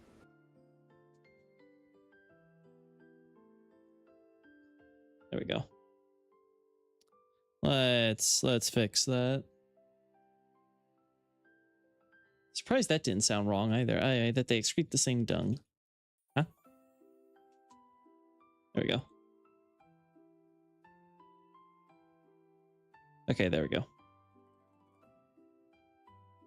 At the same time, this giant rune doesn't manifest on the bears living normally on the snowfields of the northern mountaintops, and they excrete the same dung. If the cold ice is having an effect, then it is possible that the appearance has more to do with heat than the actual food. On that front, there is one other oddity about them. Close inspection reveals that the rune bear has draconic eyes, the slit pupils unlike any other mammal. This draws immediate comparison to Dragon Communion, which produces similar eyes and adherence on the road to becoming a magma WRM. Hunters of the Great Red Bears likewise coin the incantations derived from their inherited spirits as Bear Communion, despite the greater similarity to Horn Scent Divine Invocation. This implies at least an indirect link between the bears and dragons to warrant the joking nickname. Cut content also reveals plans for the rune bear to award a dragon heart upon defeat. Taken together, it suggests that every rune bear has previously consumed a dragon, inviting the insinuation that dining on wyverns is responsible for the bear's roided state. Certainly, as descendants of the beings of rock and gold, possess a heat driven by the primordial life of the Elden Ring. The implication also lines up with the recurrence of rune bears across the various lands. Wait, to use Liurnia as an example, we only encounter rune bears.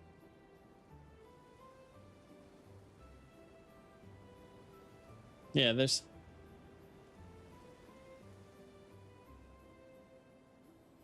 Might want to come up with a better word than that.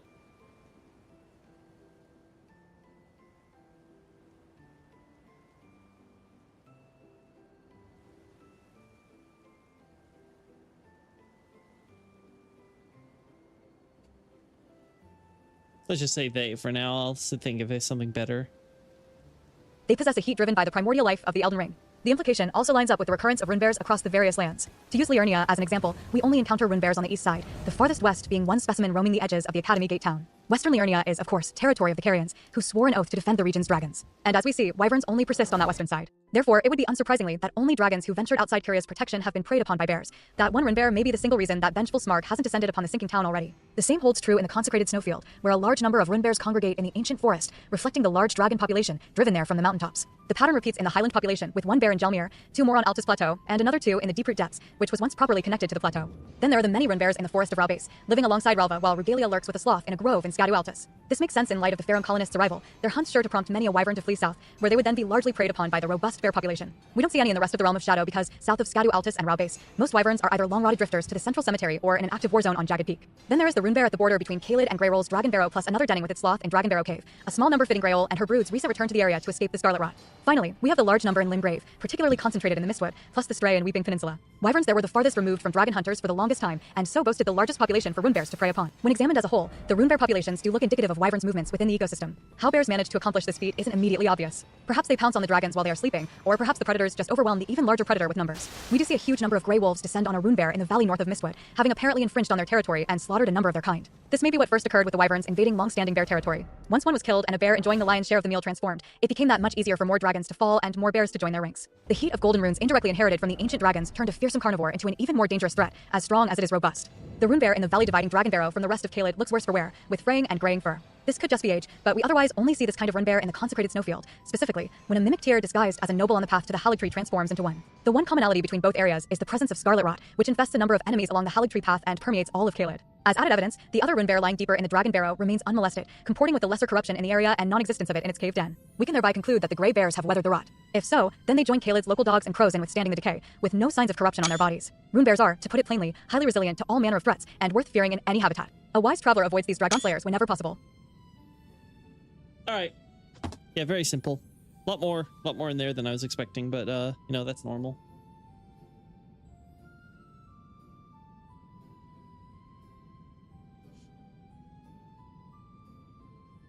Yep, pretty solid. This could be a late one. I'm gonna have to double check Highlanders, make sure I'm not saying anything that might come off as weird.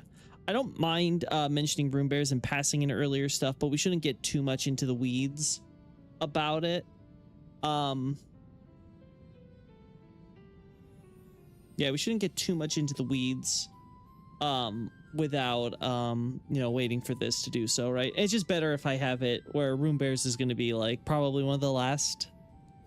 It's relatively unimportant, so I think it's going to be probably one of the last analyses there. Like, it's a good thing to like have where it's like, oh look, cool little patterns with the dragons and stuff. It's very informative, but we don't need it.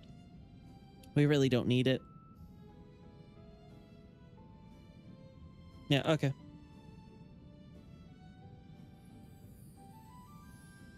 And then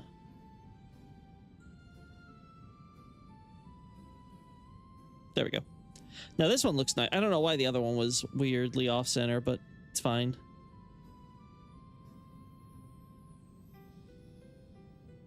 There we go.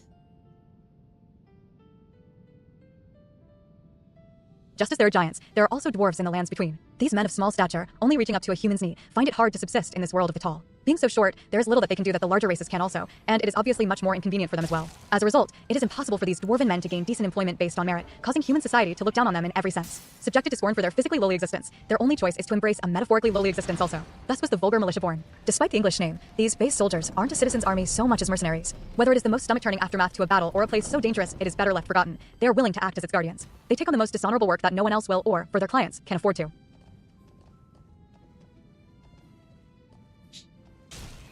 Fortunately for the little men of charcoal skin, they excel in these jobs. The militia prefer shot tells and polearm saws to bleed out their opponents, even carrying cookeries to that same end. What they cannot make up for in strength, they make up for in wheeliness, using their light frames to jump and... Okay, they're not that small.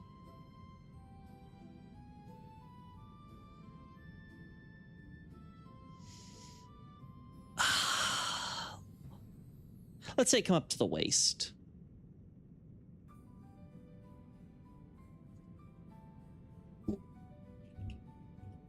Right. Anyway, back to it. Fortunately for the little men of charcoal skin, they excel in these jobs. The militia prefers shot tells and polearm saws to bleed out their opponents, even carrying cookeries to that same end. What they cannot make up for in strength, they make up for in wheeliness, using their light frames to jump and twist so as to better slit throats or debilitate knees. If draining the blood doesn't work, they always have trip mines ready to slowly choke intruders with poison gas. Either way, they will be there, waiting to ambush. Again, humans might find such methods dishonorable, but it gets the job done, and for the Melita's clients, that's all that matters. The only time we see them stray from their work appears to be when a unit explores the hidden path to the Haligtree, separate from the group more formally guarding the forbidden lands above. One might forgive them the curiosity given so much of their duties are dull in the day-to-day. This vulgar militia have certainly enjoyed a long history of work. Guard duty for the various units has gone back as far as the cliff bottom catacombs, no doubt hired by sorcerers to keep any outsiders from discovering and leaking the high treason against the greater while being researched there. The Erdtree Kingdom likewise sought their services when embarking on their crusade against the Hornsent. Dressed in a new shadowy uniform befitting their station under Mesmer, the soldiers found the perfect place for themselves in the realm of shadow, patrolling now forbidden land where corpses rot in the fields of battle. Besides their watch over the Shadow Keep and its specimen storehouse, the petite troops have also been positioned at the Darklight Catacombs and Pillar Path Cross, doubtless as part of Mesmer's attempts to restrict access to the Abyssal Woods and suppressing Pillar. They were also hired by Malekith, the vassal beast sharing the power of destined death and later his incantations as Garank to secure their loyalty as bodyguards alongside the Black Blade kindred. Mogat especially loves to employ the tiny cell's words. Not trusting an imp statue seal to keep Godefroy locked away, he has a few soldiers additionally block the main route to the Golden Lineage Evergale. Evidently, the rancor harvesting revenant servant fighting alongside them isn't a concern. The Omen King employed even more to guard the sealed tunnel, securing the divine tower of West Altus from would-be great rune robbers. Another unit was hired to oversee mining operations in the ruin-strewn precipice, perhaps as a counterbalance to the cuckoos who only recently switched sides to him. Considering the grace-veiled monarch's past use of mercenaries, this rampant outsourcing of labor doesn't come as a surprise, especially when he cannot risk soldiers needed to defend the royal capital. If anything, the honor of serving Morgott shows that the malicious jobs don't need to be most vulgar. That hasn't stopped other factions in a shattering from rendering their services. The Redmans have installed vulgar militia as jail caves wardens, managing the prisoners and maybe even the experiments as they see fit. The soldier sadism has had but one interruption, which is the frenzied duelist already inhabiting the deepest reaches of the cave. The bodies strewn about the boss room confirm that the soldiers are already aware of this madman lurking in the shadows, yet failed to bring the old gladiator down. The soldiers have recovered some of their comrades, but clearly there are still bodies to add to the pile, and ultimately, the unit agreed to just haphazardly board up the cavern entrance and lock the area behind another gate a few troops stand guard by. Then there are always the odd jobs, like helping Adon keep the fire monks and others from discovering his hiding place in the malefactor's Evergale. By and large, they aren't picky about who their client is, so long as they presumably pay. One might think that the basemen both in stature and character would be satisfied with their current lot in life, though they still have a complex about their height. The pointed helmets help the militia bridge the gap between them, and humans just that slightly more. Indeed, they go to the extra effort to dismember their foes after death with those bloody saws, leading to rumors of man-eating. No one has actually seen this, however, and they don't ever attempt to eat our raw flesh. More likely, they just want to cut humans down to size, an outlet for the life of jeering they endure. They are certainly sadistic, cackling all the while attacking. If this is their small revenge against the tall, the soldiers take full pleasure in it. Perhaps it was the big folk who made them this way, but the little pygmies have truly justified others' low opinion of them. Their fate is to forever be mistrusted with anything but the scraps. But at this point, what do they care? All right.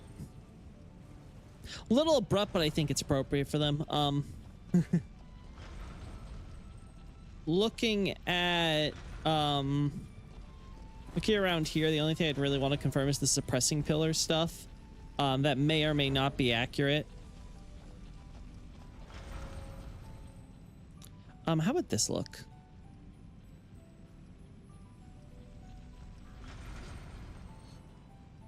Yeah, we can do that. Okay. Get me killed one more time.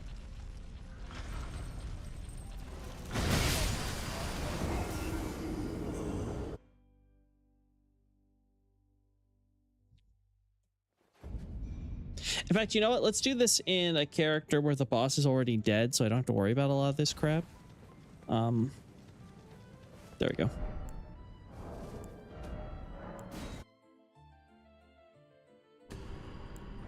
Yeah. I'm pretty sure I've done it on you, so.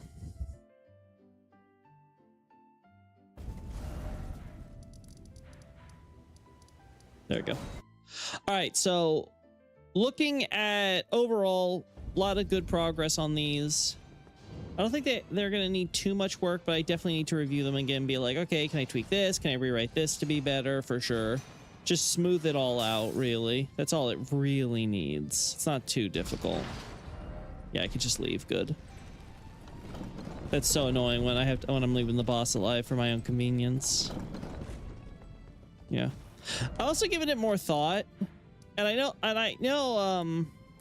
feel like I'm feeling safe to removing the stuff about the Alabaster Lord teaching the Alabaster Lord Leonie possibly being Radon's master. I think I feel pretty confident at this point saying I don't think that's the case, because now that I consider there's the Alabaster Lord there and then the one also you encounter in Lake of Rot, I think no, they're just, ooh, that one's gonna be tough.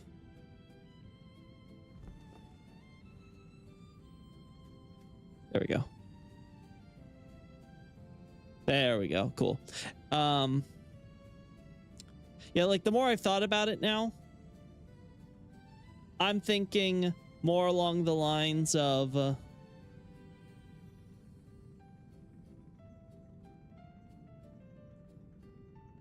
we go. Oh yeah, we have the barrel here. Yeah. Nice. Anyway, I was thinking more along the lines now of there we go. It's probably to tell us how the Liurnian mountain thing is the product of a very large meteor crash. Hence the crystals, of course, that we can see the amount of glintstone in the lake of wrought ceiling area above it, as well as why we have the random ruin here summoning it, right? Similar to how when we have them popping up inside the Yellow and East tunnel. So I'm feeling more confident being like, yeah, I think we can rule the Radon Master thing out.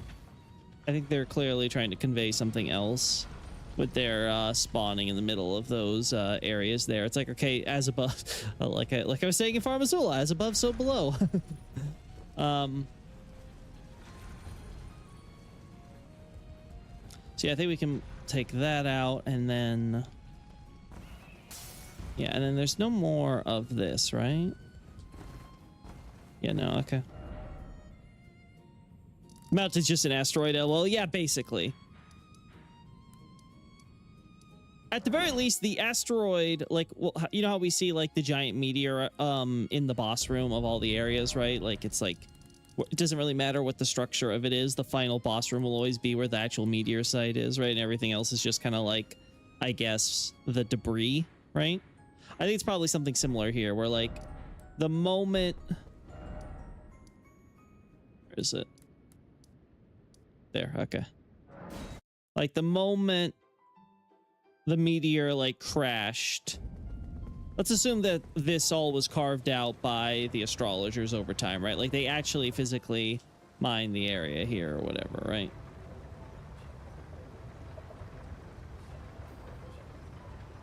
I think the idea is probably like if you dig down deep enough here, you eventually would hit a meteor, right?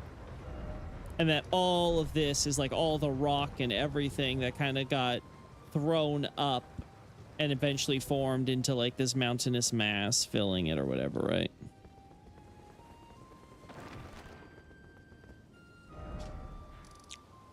Now, the suppressing pillar thing I want to confirm. Because I actually didn't remember there being the Shadow Militia here. I could vaguely recall the Darklight Catacomb one. But I couldn't remember the suppressing, so I'm like, oh, they're there as well. So I want to see, like, how far?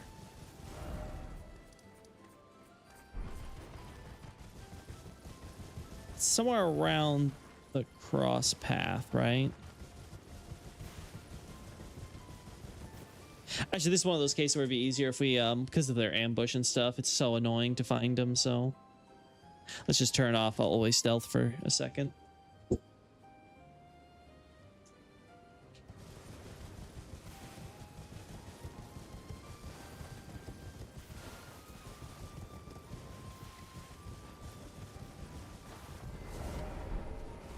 All right, so they're not this close. Obviously, most of those guys.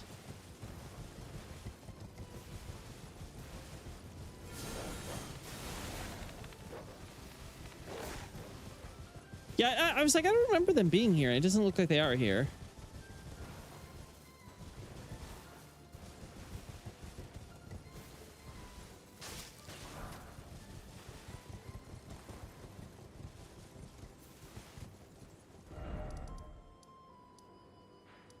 It's not a catacombs, is it?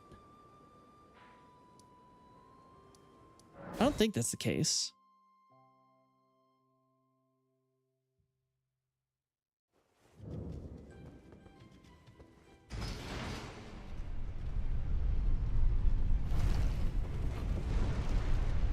I'm pretty sure they're not at Scorpion Mouth. I don't remember them here either.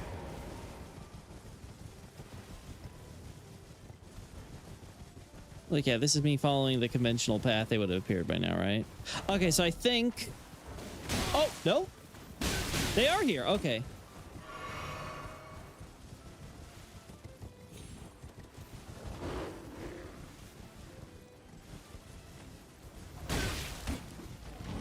Okay.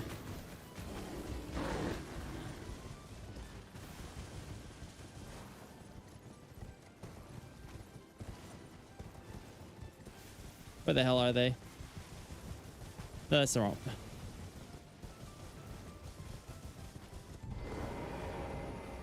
Okay, so maybe it has nothing to do with the Abyssal Woods or any of that stuff. It's just the catacombs then.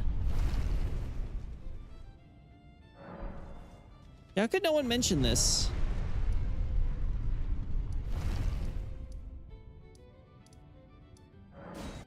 I'll check Scorpion River just to be safe. Is there anything special about Fog Rift? Is that where all the traders are buried?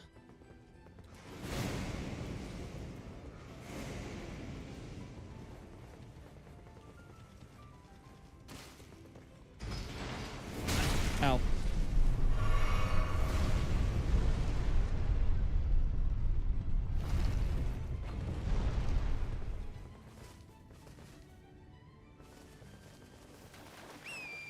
They are here. Okay.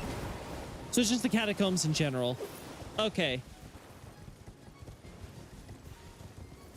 All right, wikis don't do a good job conveying this info then.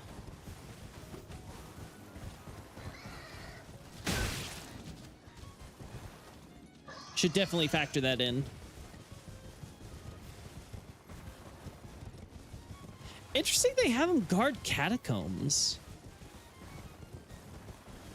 I'm trying to see, is there any specific reason you'd want to have them? Like, okay, castle and stuff, sure, but the catacombs?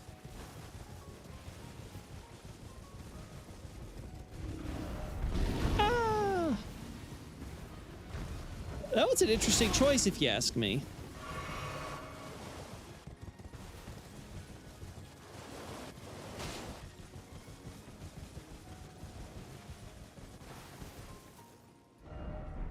Oh.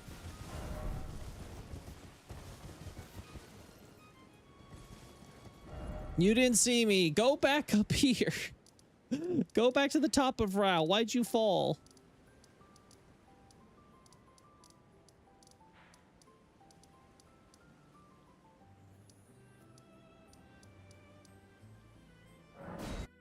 I bet you I bet you.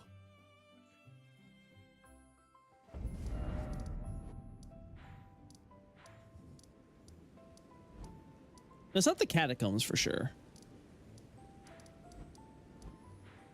Right?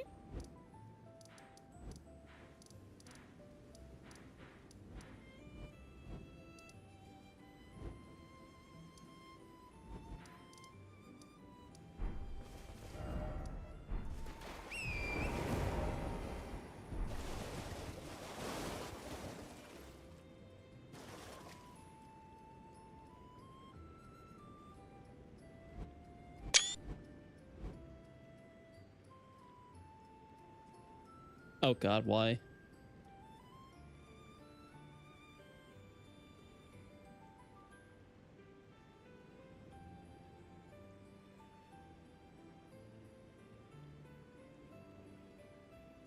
Eventually. Eventually.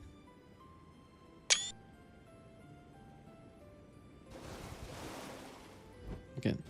Huh? Huh?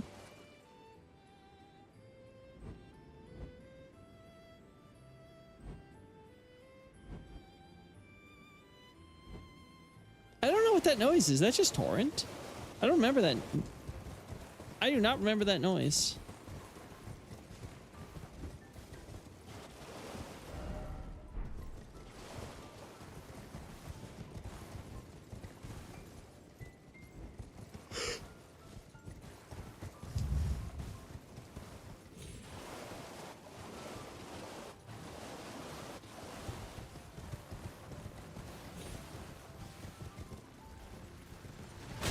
Oh.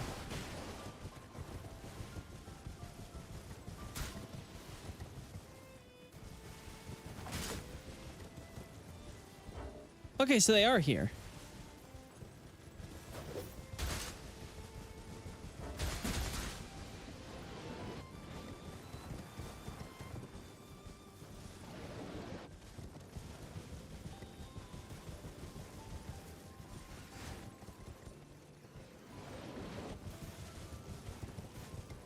We have rats here.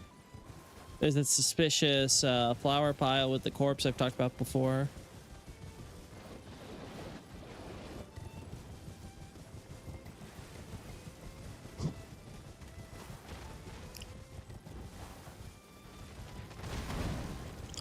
Yeah, blood fiends. Considering we have so many of the trip mine bombs, I assume it's them collecting the poison here. Which I'm pretty sure the poison is something that Theolier or whatever his name is left. So that's funny to think about.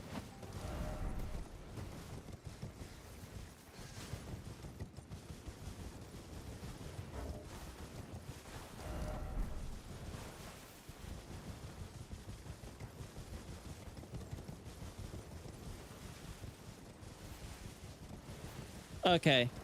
In that case...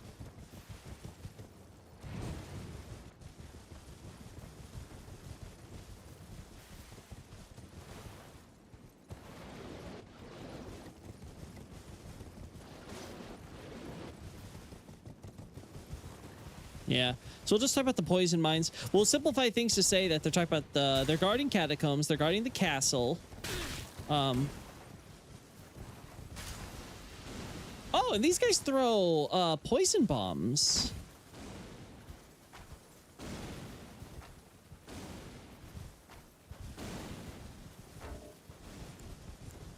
Yeah, it's completely unique.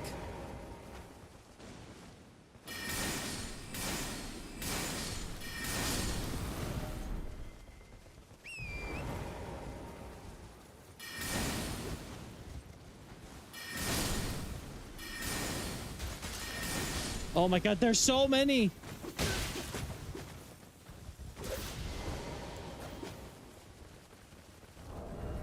Oh no, I took it off.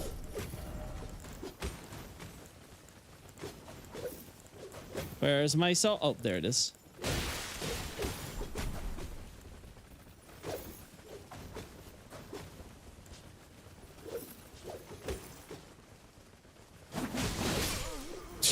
I tried. Should have healed first. All right, so next time we're gonna get the Shadow Militiamen, then that'll be the next big screenshot batch. Then I'm gonna check the Japanese wiki, see if they have any more of the locations anywhere for the Shadow Militia guys. Cause yeah, that's interesting to me. Real quick, let's just confirm I'm not crazy.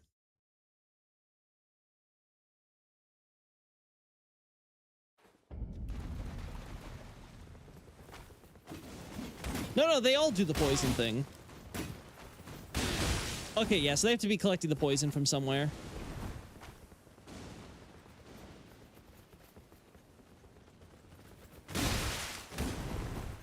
Okay, cool.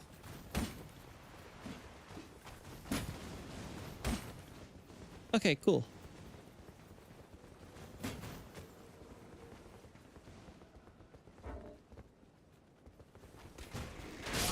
There you go. It's crazy because I could have swore, let me double check the fog rift situation. I could have swore they threw a regular smoke bomb when we came in. Maybe they just do that for the event thing, but then it's not. That's Rivermouth Cave. Fog rift. It's back there. Yeah, it's over there. Let's go this way. Just to reconfirm.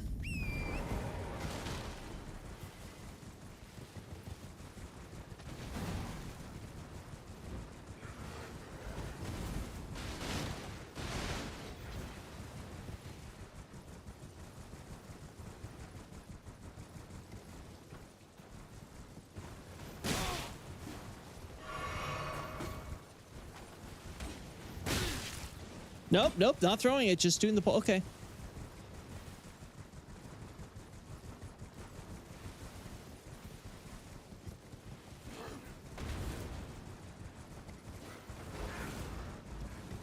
All right. In that case, next time we'll get shots of these various guys and the different catacombs. And then I guess their little poison collection center where they make all their bombs. Neat little detail. Okay. And I'll have to revise that for the next draft. And then... yeah. That's kind of it.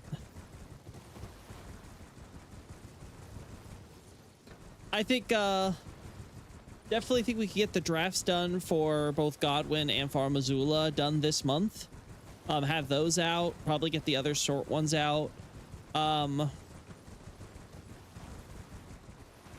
Working on Loran as well. See maybe if I can make progress on that.